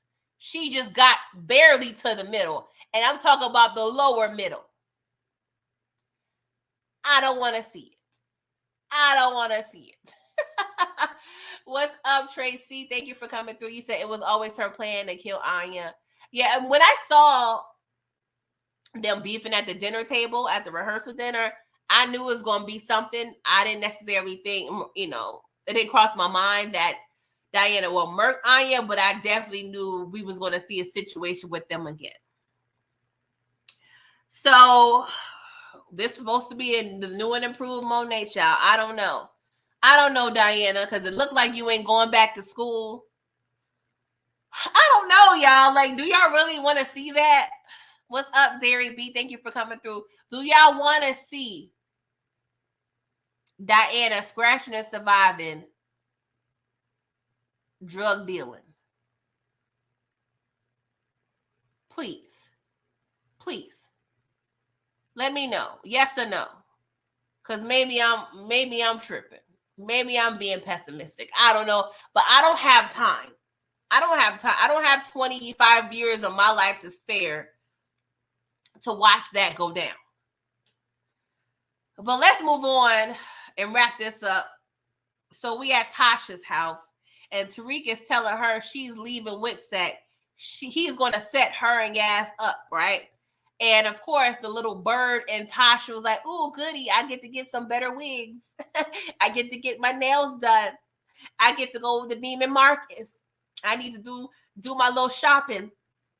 But she pretends, okay, let me go ahead and act like, I don't want to leave Witsec. So let me tell my son, what I'm saying, are you sure? Are you sure? But Reek was like, I did everything I was supposed to do. Noma, gone. Monet, gone. Everything is set up, Mom. Like, y'all going to be good. The only thing is, y'all going to be good without my presents, okay? Y'all going to get presents from me on Christmas and birthdays, but y'all not going to get my presents every day of the week, okay? Because I got to sell these drugs, okay? So y'all going to be set up somewhere without me and not in New York City. I can't have a family and be in a game at the same time.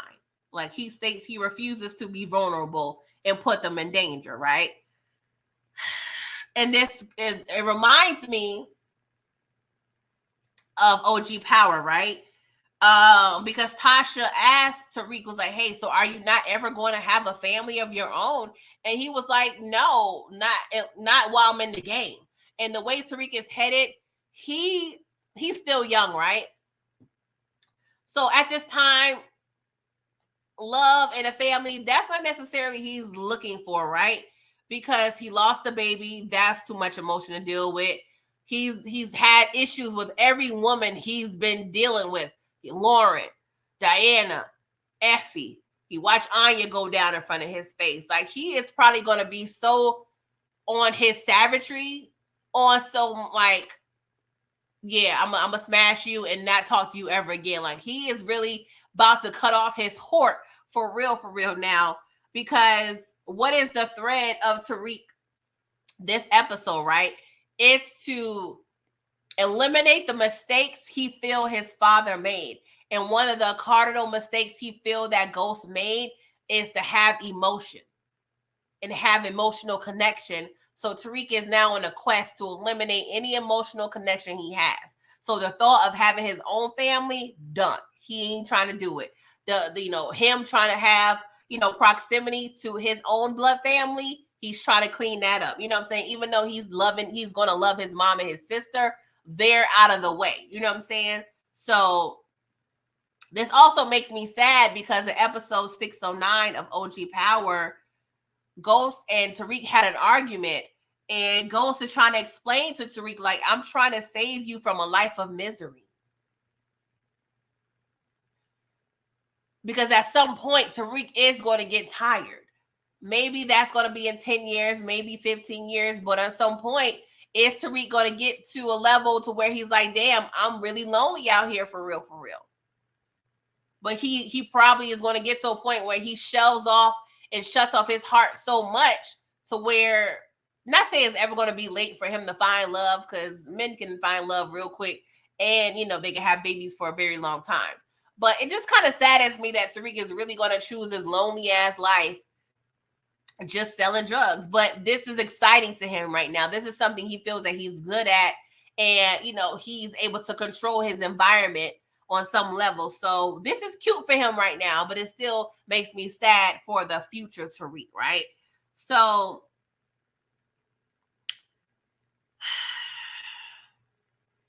we at Stansfield, and we over here having a whole meeting about our drug organization in broad daylight while class is in session on some level, because kids are going to and from class. Like, can we do this in somebody's damn dorm room? Like, the scene was cute aesthetically, but come on now, we over here talking big drug business in broad daylight on campus. Okay, this is it is what it is. So Tariq, he tells Effie that she's going to continue to run the colleges and course correct. She apologizes to him about, the things she said in the past, which further shows her growth, right? But Tariq, he told her, she's good. What she does is exactly what they need in the organization, right? So Tariq, this also showing that he's not letting any emotions and any past BS get in the way of him being the quote unquote apex predator, okay? So she goes on his, her merry way. Well, he also tells her that, the chain of command is going to be a little different. Everything is going to go through him. But she's cool with it. She's going to build her bread up. Effie going to be all right. I ain't going to hold you as the president of the Team Effie fan club. I am at least very much happy that she is alive, okay? Because I was a little nervous for a minute. I'm not going to hold you. I'm not going to hold you. What's up, Pamela Harris? Murphy, thank you for coming through. You said, I wish we could get a Kane spinoff. Give Woody his own spinoff. Yeah. I love me some Kane. So let's get to Tariq and Braden's conversation, right?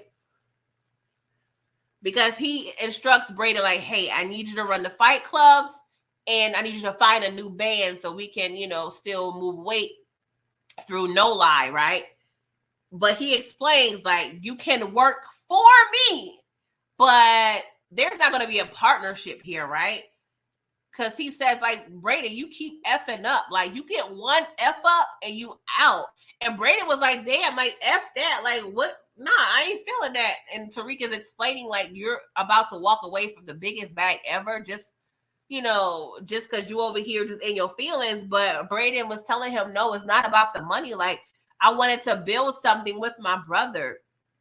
But Reek was like, we got to work smarter, i.e. you can't be running the shots. Okay, calling the shots over here. So Braden reluctantly tells Tariq that he's in, right? But I feel like for Tariq, this is another move he's making to eliminate any future issues, because I also feel like, and maybe this is me, this could be Tariq as well, but I feel like another issue or mistake that Ghost was making was that he was, in theory, he was the boss of their organization. Tommy was never the boss, but that was never really discussed, right? So I feel like to correct another mistake that Ghost possibly have made, I feel like Tariq is drawing the lines and making it very clear about the hierarchy of this organization.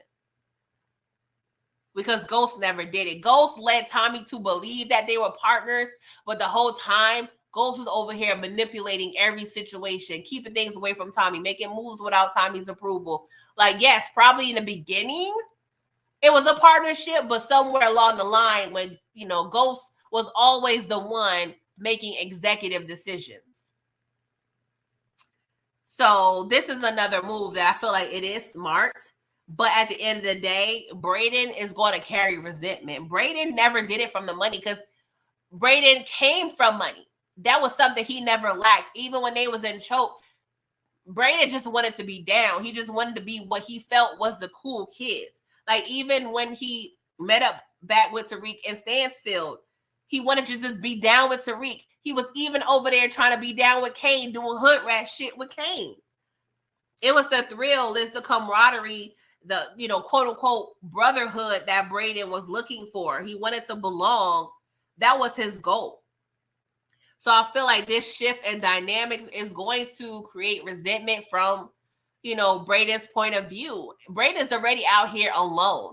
So now that he feels like he technically lost a brother and gained a boss, and then he also lost his family on some level, I feel like he's going to go to a darker path. and he's going to find solace in more drugs and more of the wrong people, because Brayden does not have discernment at all. He cannot read a room. He does not understand who is good for him and who is not. And this is going to be a problem. And I'm not sure how long or how, the future power universe is going to expand. But I feel like if we follow Brayden's story, it's going to show and reveal that Brayden, maybe inadvertently, but he's going to make decisions that's going to cause problems for Tariq's organization, and that's going to cause for his demise. Either Tariq will have to murk Brayden eventually, or just kick him out of the organization. Now DeMarcus saying Tariq and Brayden need therapy. Everybody on this show need therapy. Dexter, yes. Tariq said one more screw up and Brayden is gone. It's like, damn, like one more. And it's very interesting to me, right? Because we know the things that Brayden has done for Reek. Like, they've both been there for each other, honestly. But the way we picked up on episode 1, where Brayden risking his life to rescue Tariq, to now dealing with this. And then you notice the contrast between how Tariq dealt with Effie in this meeting and Brayden. Effie has crossed Tariq on a lot of levels, but still didn't get as much smoke as Brayden did. But also, a part of it is Brayden's drug use. Brayden is a liability. You can't be over here selling the booger sugar and be on the booger sugar. Like, that's the cardinal rule. Like, have you not listened to the 10 crack commandments? Come on, Brayden. We can't be doing this. So, not saying Brayden should be grateful, but Tariq is making a risk. Like, he should have been like, all right, Brayden, I'm going to send you to rehab. And then when you complete that, you could be on the team. Like, something needs to happen, because he cannot trust that Brayden can manage his drug use and still be in the organization and it be fully successful. So we're going to have to see how they navigate that. We also see Davis. He coordinates a meeting between Tariq and Chindu, right? So, of course, Tariq, for the 50-11th time this episode, he has a proposition. So he tells Chindu that he can move twice as much weight as Noma did. And he's asking, pretty much to take over because he has a network in place. So we have Nico on board. He explains, like, we got the police on board. We just need to keep the peace, keep the violence at a minimum. They're going to look away. We just got to pay them off, and they're going to let us do our thing, right? And he mentions no emotional connection, just business. So Tariq is making it clear out of his own mouth. The heart is cut off. Is an ice box where his heart used to be.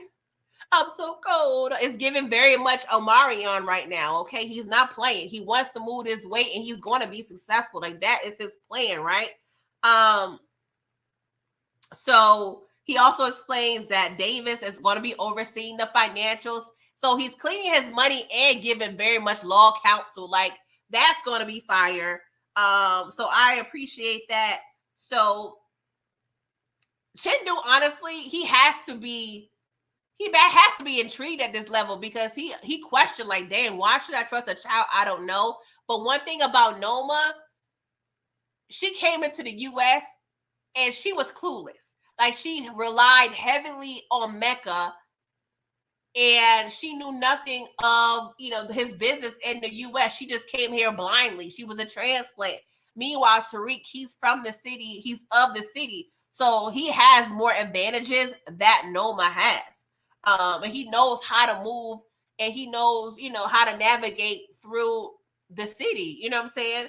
And this is also moves that he's making that Ghost didn't necessarily make.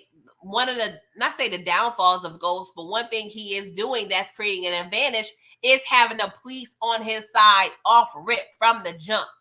Yeah, we was able to convert Angela to the bad side eventually, but we went through so much ish with Angela having to hide and lie and do all these things. Tariq don't have to do that. He got the popo in his back pocket. So these are pretty much the steps that he's doing to make sure he feels that he doesn't make the same mistakes as Ghost. He cut off his family, and he moved them. He's taking care of them, but they're removed, so that does not make him vulnerable in his eyes, right? He creates a clear hierarchy in his organization, making everyone know that he is the boss and everything goes through him. He's cut off his emotions, so he will not fall for any emotional tracks, i.e. Angela Valdez. And now he has the police assistance. So he's setting himself up for success, but of course, there's always going to be a monkey wrench that's thrown in the situation. But he's able to sell his pitch to Chindu and, states that this is going to be the most robust distribution network in the city. And frankly, Chindu does not have to see his face ever again like a ghost. Okay. So at the end of the day, Tariq completed his overall task and goal of taking Noma's business. That was something that he set out to do, and he actually did it. So I don't know how y'all feel about this storytelling. If it seems though the consensus of the finale, people were very much disappointed, right? Including myself on some level. But at the same time, when we think of this episode, it's merely a prequel versus a finale. That's how I have to sit with this episode to not be as disappointed, right? And I after watching it a couple times, I have to admit I'm a little intrigued on how things move forward with Tariq now being an executive, now being the boss. Apex Predator, I don't know. He's close up top of the food chain, but I really feel like the person who is actually the connect, that's the top of the food chain. So in theory, I still feel Chindu is the Apex Predator on some level because he controls things on some level. But based on Tariq's perspective, he is the Apex Predator. Oh, guys. So we do see at the end of the credits, Tariq has a phone conversation. And he insinuates, or he pretty much states to the person that he hasn't heard from them in a minute. So apparently the person on the other end, they having some issues, some type of smoke, some type of heat coming their way. And they're enlisting Tariq in terms of assistance. So Tariq is pretty much saying, hey, tell them to bring the smoke and we'll lay them the F out. And it's going to be simple. So Tariq is very much confident right now that he could handle the task that the person on the other end is assigning them or enlisting them to do, right? He also states that this person is family for life. And all he needs them to do is send him the details and he will be there and he will be on his way. Now, first thought to me is Tommy. We can argue that it's somebody else. And I would like to think that the writers are more crafty and they can possibly throw a loop in the situation. But honestly, it points to Tommy for me. I'm just saying. Because he hasn't seen Tommy since the whole situation with Tasha at Witsec when he went over there trying to murk Tasha. But, since then they have smoothed things over. And even Tasha, I believe in that episode, she told Tommy they're family for life. She at least told Tommy that they're family, the for life part. I can't attest to that. But I don't know. I just feel like it's Tommy. And the conversation makes it seem like Tariq is going to have to travel. Like he's going outside of New York to handle such business, right? It doesn't seem like he's going to be moving and doing this, handling this situation in his own city. So that's that, you guys. I'm just curious. What do you guys rate this episode? I'm going to read y'all comments But I'm just curious, what is the consensus here regarding y'all thoughts with this episode?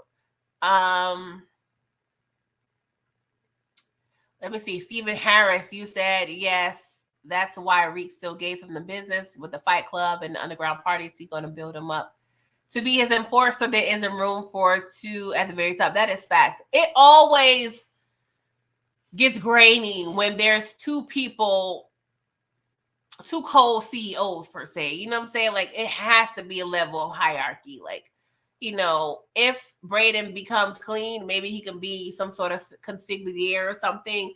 But yeah, it is definitely giving Tommy and Ghost 2.0 low key. But Tariq has made a lot of changes and implemented a lot of things that Ghost did not do. Not saying he's better than Ghost. I'm not trying to get into that debate, but he's using the things he felt that was Ghost's weaknesses, and he's making adjustments, rightfully so. Because that's what you're supposed to do. You're supposed to learn from what you feel your parents' mistakes was. But as I stated earlier, as a child, you have a skewed view of what your parent was going through and what they were experiencing and why they made the decisions they made. So there's that. Let's see here. DeMarcus, you gave this episode an 8. Steven, you said it was an 8. Dexter, you say, I used to think the writers were crafty until I saw this episode. It is funny, right? Because I think of episode 1. There were a lot of threads in episode 1 that kind of showed. I mean, it's funny in hindsight when you think of going back into the season. It makes a lot of sense why they made the moves they made on some level, but at the same time, it's like, could we have taken the better right? Like, are you guys happy with Tariq's ending in this book? Do you think he should have been offed, or do you think he should have been jailed, or do you think something else should have happened, or are you happy with where he is right now on his quest to be a bigger, better, and badder drug entrepreneur? Kara K, you said a 9. Deary B, you gave it a 9. Miss Kira, you said 8.5. Ding dong, the witch is gone. That is facts. I was so over. I never was here. It's documented. When I was dealing with COVID 2 years ago, and I had Moochie and Brillo with me discussing episode 301, season 3, episode 1, when Noma came on our very screens. I was sick as a dog, but even then I knew that Noma was not it. Okay, she was not it. Derry, you said Tariq is winning. That is facts. That is facts. Let me see here. DeMarcus, you said Tariq basically became Mecca in the end of Power Book 2 Ghosts. Yeah, kind of. As long as he don't become the goat of global snitching.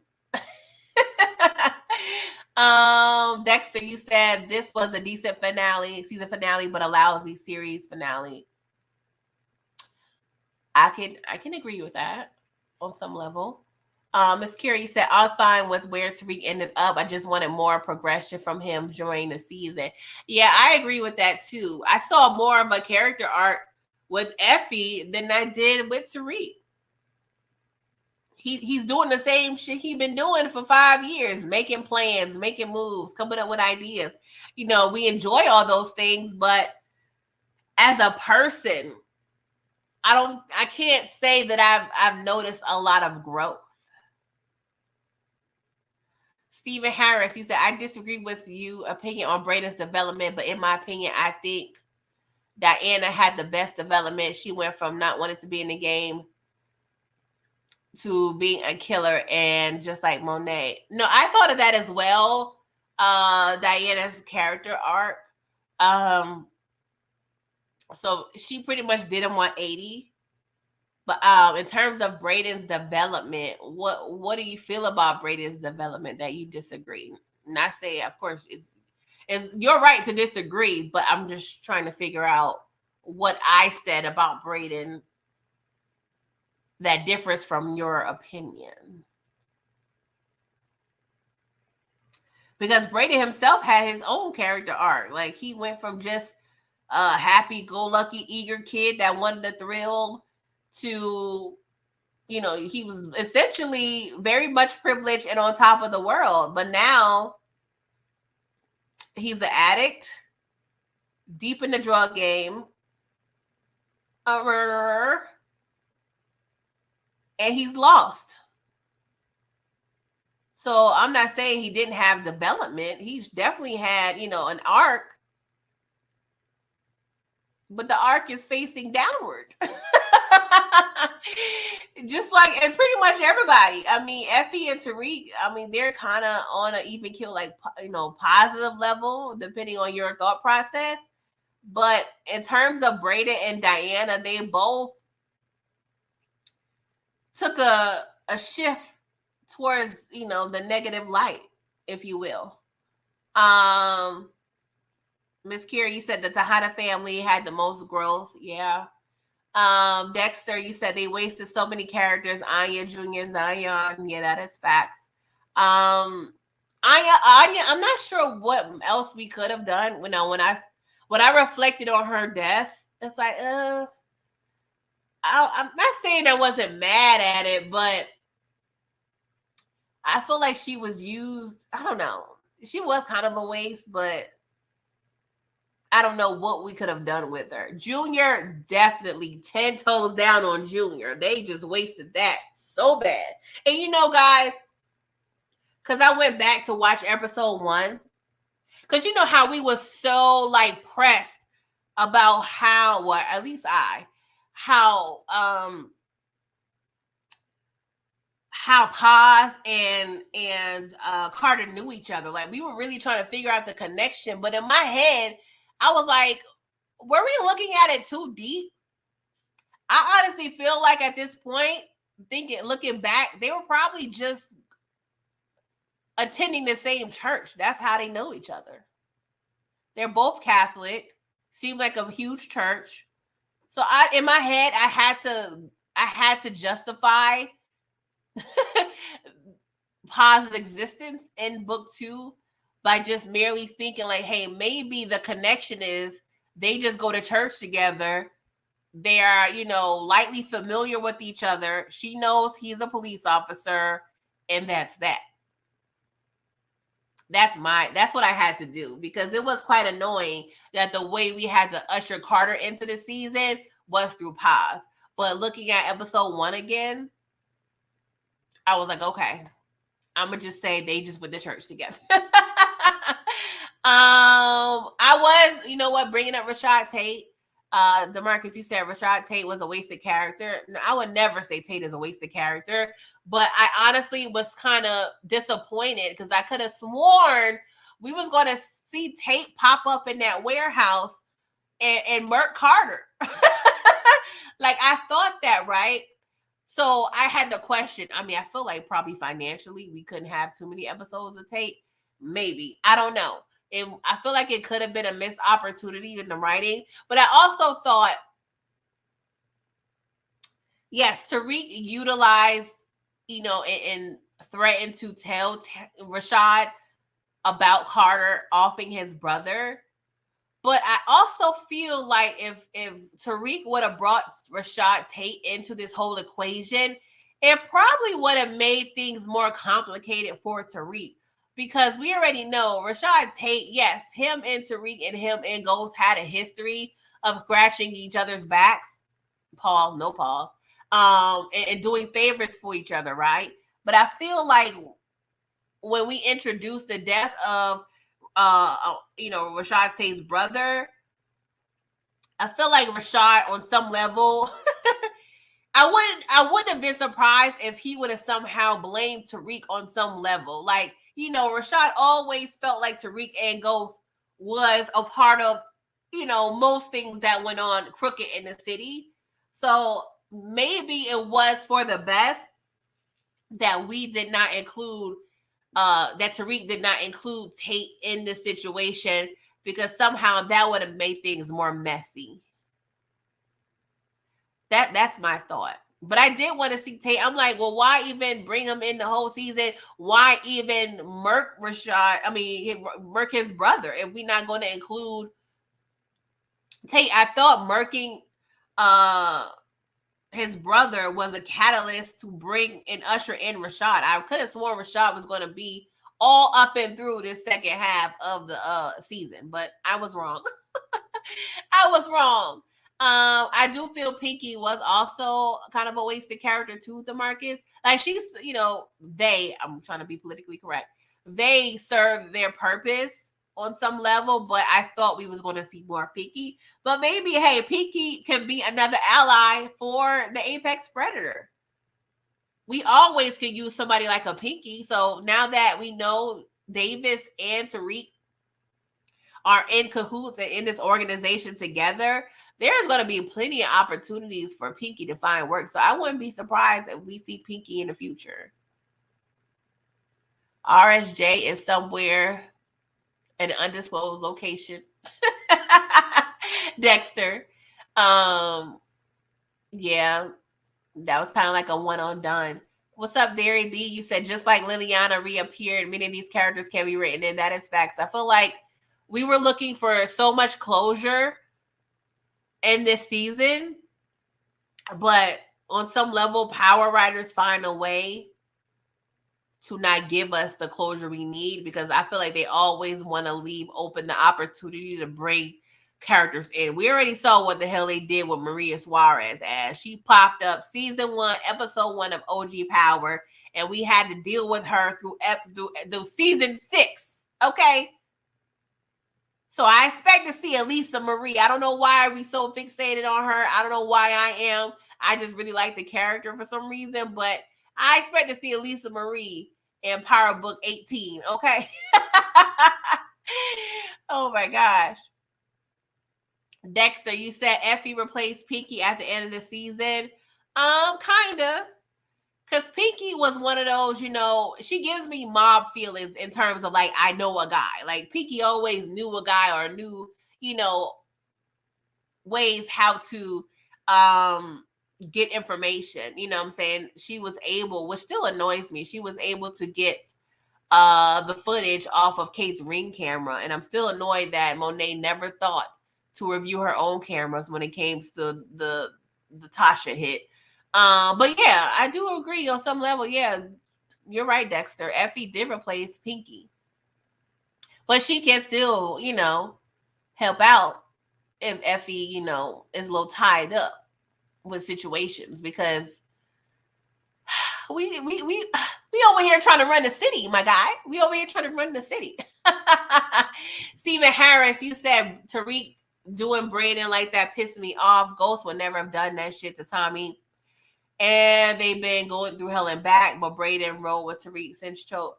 Yeah, I wasn't mad at it, but I don't want to say it surprised me, but in order to reach a level of success, you have to make hard decisions as a boss.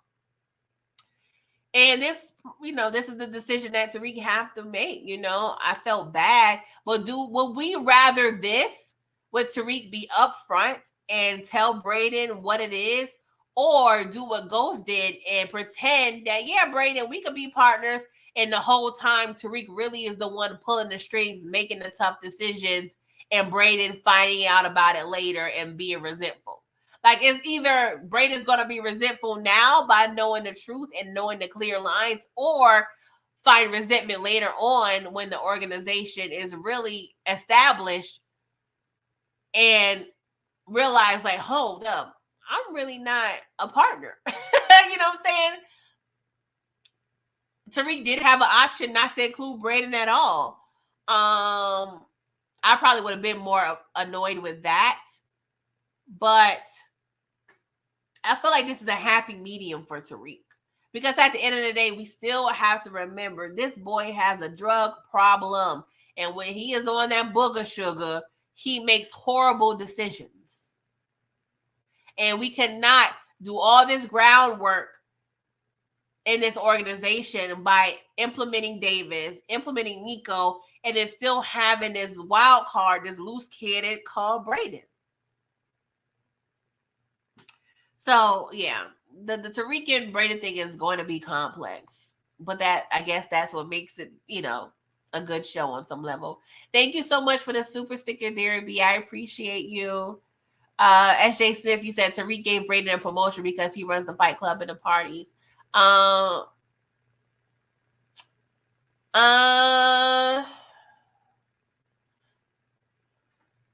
don't know if I call it a promotion, because I mean,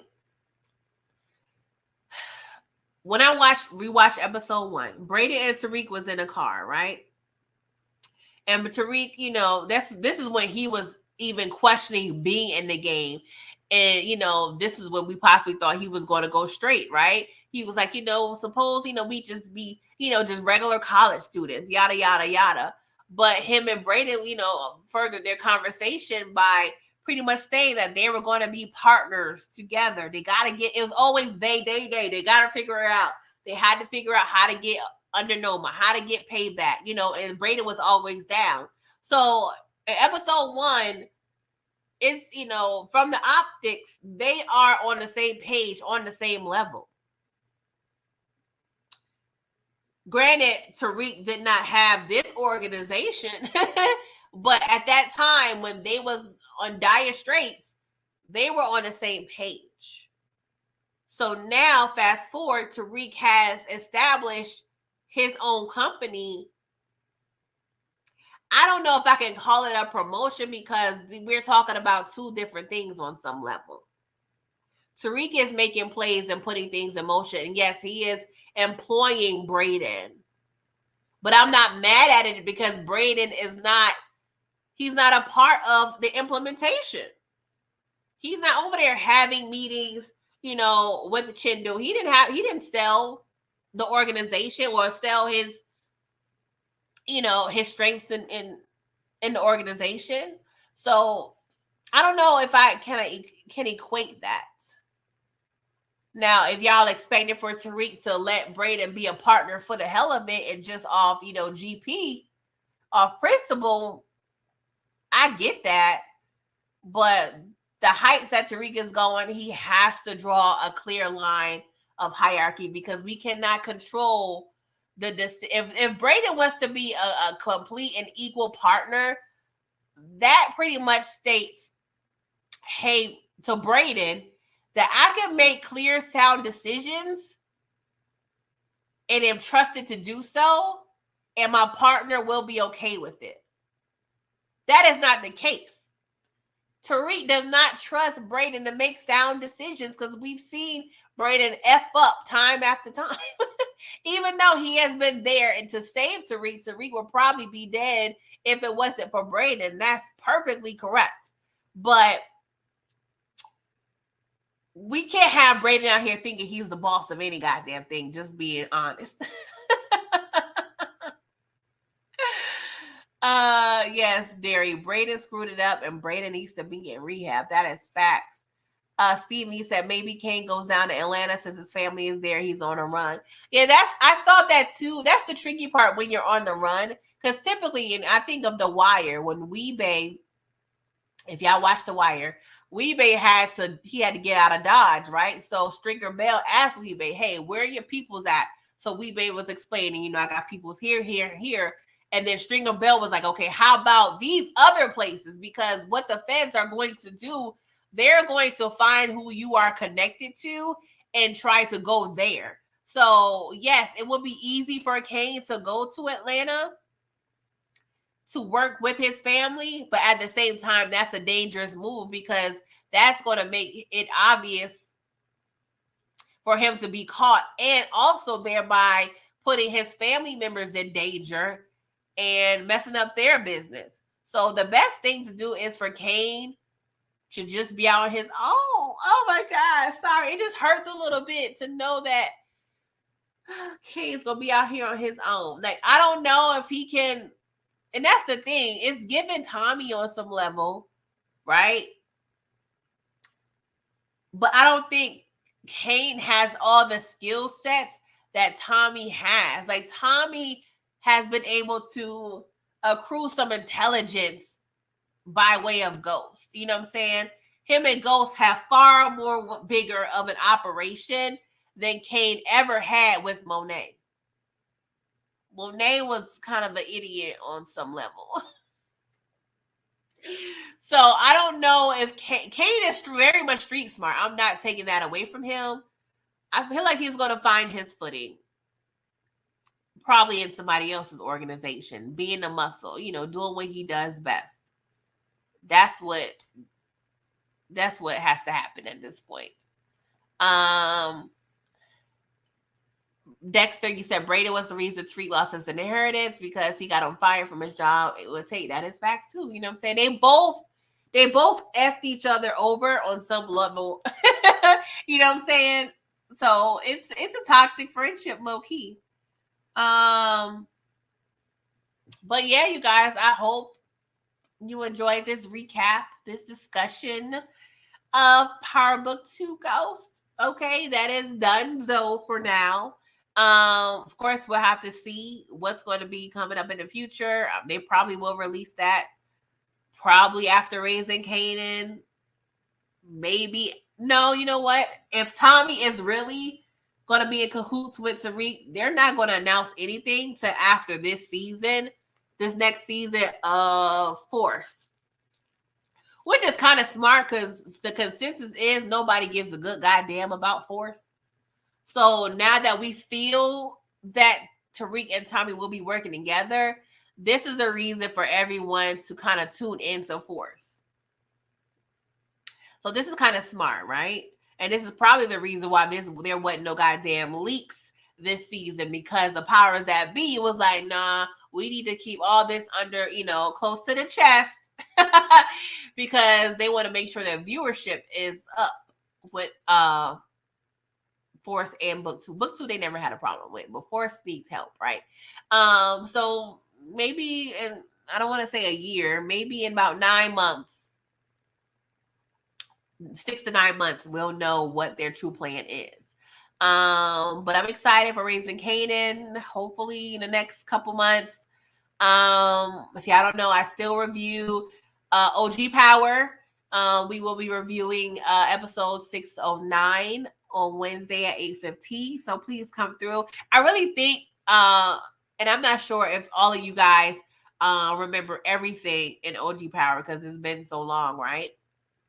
But rock with me for these next few episodes because it really tells a good story between a dynamic between Ghost and Tariq. Like episode 609 and 610 are very pivotal, I feel like, and which is the reason why I wanted to do these recaps of OG Power. Since we had so many spinoffs, we kind of forget the integral details that kind of led us to where we are now, right? So please, if you don't mind tuning in and supporting me during my recaps of OG Power. And I do have a couple movie reviews planned in this Power Break. And some other segments that I'm working on as well. So please, tune in to your girl because I'm still going to be doing some things, okay? Dexter, you said, did OG Power have a better final season than Book 2? See, this is a thing, right? OG Power had 15 episodes. The last 5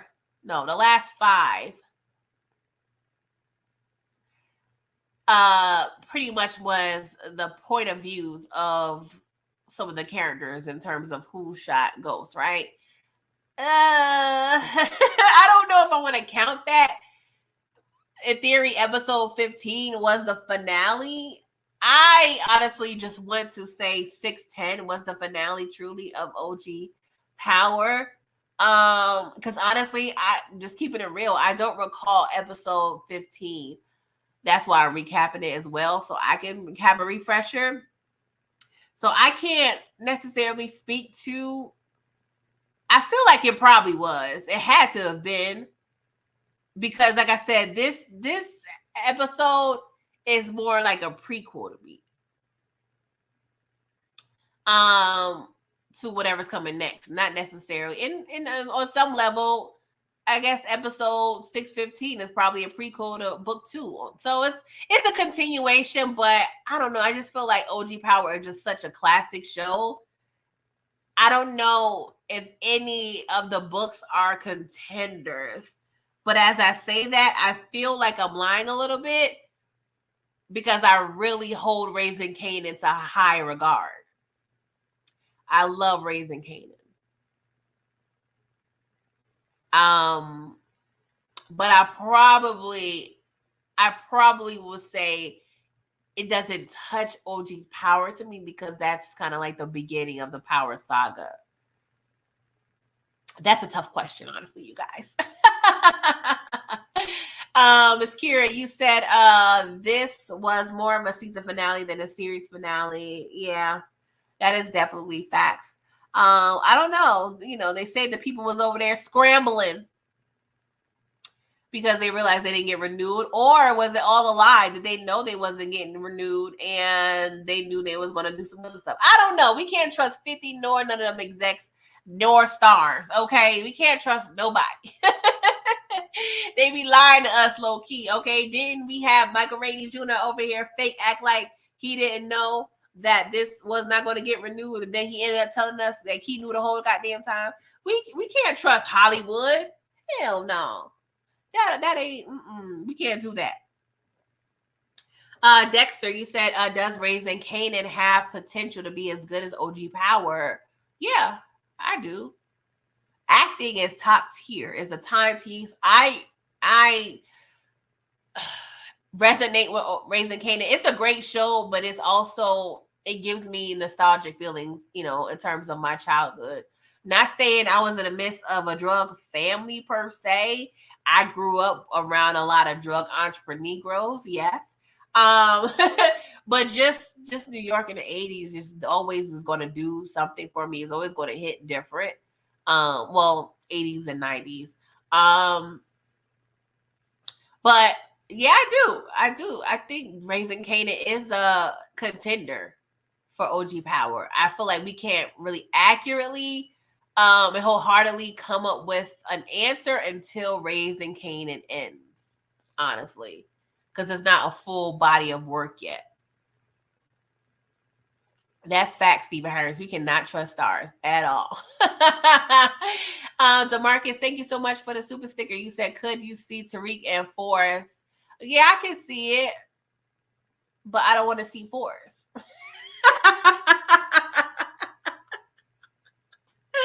But y'all know I'm going to go ahead and support Tommy, even though it's going to stress me out. I'm going to have my asthma pump and my Tylenol handy but knowing that it's going to be the last season, I'm going to embrace it a little more because I'm going to keep it in the back of my head. Yeah, it's ending. It's a countdown, okay?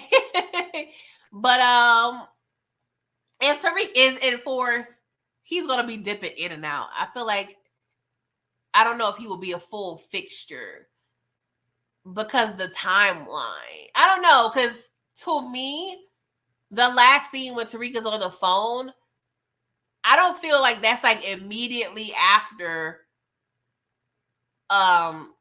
he establishes his organization. I feel like some months or at least a year has passed. You know what I'm saying? Like it's some sort of time jump. I don't know if they did the makeup different, but Tariq's face seems like more older and defined. Like, I don't know. I don't know if he's, you know, experiencing more stress being, you know, HNIC, but I don't know. He was giving me more mature vibes. I don't know, you guys. Let's see here. Sun is hot, raw. Thank you for coming through. You said, I want to see how Diana is going to become the next Monet without the help of her brother. She is all alone. Yeah. I don't know. I feel like it was very much selfish of Drew to be like, I'm out after Monet's service. Like, you're not going to help me plan this funeral and help me with the aftermath. Like, you just going to dip and go to Paris and draw rainbows and pets and shit. Like, what we doing here, Drew? I'm the baby here. I'm 20 years old. And you over here just gonna leave me alone with this big ass house. And I gotta figure it out on my own. That's not very big brother like, honestly. Like, that's some bullshit. Now, we had a whole life insurance policy for Poppy, but I hope Monet had a life insurance policy. Lord knows, I hope they didn't do nothing with Weston Holdings. Because we know the mere fact that Monet left that up to Kane, that further proves like we cannot deal with Diana being no goddamn queen pin. Her and that, use what I got to get what I want. Players Club mentality, like, that her mama taught her. Like, I can't deal with it, you guys. I don't think I'm ready for it. Like I'm not even gonna lie. Like I said, I was a little intrigued. I was like, I don't know if I will mind that. But then I had to really think about the trend of Diana and Monet, and I got over it real quick. Maybe Tariq, can be a plug for her if she does decide to join the business, but she got to get muscle. She got to get so many things that maybe she can find a way to not, if she does, and I'm talking about Diana, if Diana does find a way to be in the drug game, maybe she could find a crafty way to do it, not the conventional corner boy situation. You know what I'm saying? Because Diana, she is smart. We can't deny that she is the intelligent. She's over there in class with Tariq and Effie. So she has sense, right? But she would have to be smart. She would have to find her course correct, per se. She would have to find her way to move drugs. Maybe, she could they could do like a Keisha type thing. Maybe she can start, selling lace fronts. We know, her mama love a good lace front. So maybe she could, move it through like a beauty business or something, hair or, that's redundant. But maybe she can like find another way to mask the business. I guess that's what I'm trying to say. Miss Kira, you said LOL. You said IDK. Diana didn't even have the wherewithal not to book the motel on a credit card. That's what I'm saying. She lacks so much. Like, I can't entrust her to have a whole organization at all. Like, she's another, like, I don't know. I could say she can possibly get a job with Tariq, but she kind of like Brayden for me on some level, to where we can't trust her to not be selfish and make decisions that's going to impact everybody else in a negative way. That's exactly the problem, Miss Kira. I feel like that bar was such a missed opportunity. Like that, and that's another reason why she does not need like, we're furthering gathering our whole case as to why Diana is not fit to run an organization. Dexter, you said open up a daycare? No, because she'll probably want to take them kids home, child. We already know she got PTSD like a mom. She'll probably get an attachment to one of them kids. Lord knows she probably still over there stalking Connor, little baby Connor. Like, nah, But she got it over that real quick, okay? Monet, she left the earth and she was like, F Connor. He be all right. Oh, gosh. DeMarcus, here you go with the foolery. I'm going to entertain you today since this is the last episode. DeMarcus Vaughns asks, what's the difference between Kane putting money into Westing Holdings Fund and Effie giving all of her number to Kane? Are you saying all of her money to Kane? DeMarcus, I'm sure you've been here this entire life. I gave you 11 reasons why Effie gave the money to Kane. Monet told Kane to put the life insurance into Weston Holdings as an investment. Effie gave the money to Kane to save his life. She's still working, so she can get her money back. She's going to make more money faster, actually. Even Kane looked at Monet, was like, this is a Diana thing. Why are you entrusting me to do this? Kane knew good goddamn well that he was not equipped to be making no decisions financially like that. That was not his wheelhouse. That was not what he was called to do in the organization. That was an idiotic move by Monet. But this is two totally different situations here. Effie was merely showing her growth, her love, her compassion to someone that showed equal love and compassion to her, which is something that people has been getting on her for the past several years. Saving Kane's life and deferring her dream is merely not the same thing as making a poor investment. Saving Kane's life to me is not a poor investment. Now, if Kane go out and do some dumb-ish and get himself shot and killed, then maybe I'm like, you know what, Ev, you could have kept your money. But she's doing what she feels she should do and was the right thing to do. Even in that episode, she told Tariq, I'm looking out for me. So she still have it in her. But when pressure was up and when the opportunity presented herself, she showed up and showed out. She pretty much made a decision that shows she is not thinking only of herself. She's thinking for someone else, or, you know, about someone else for a change.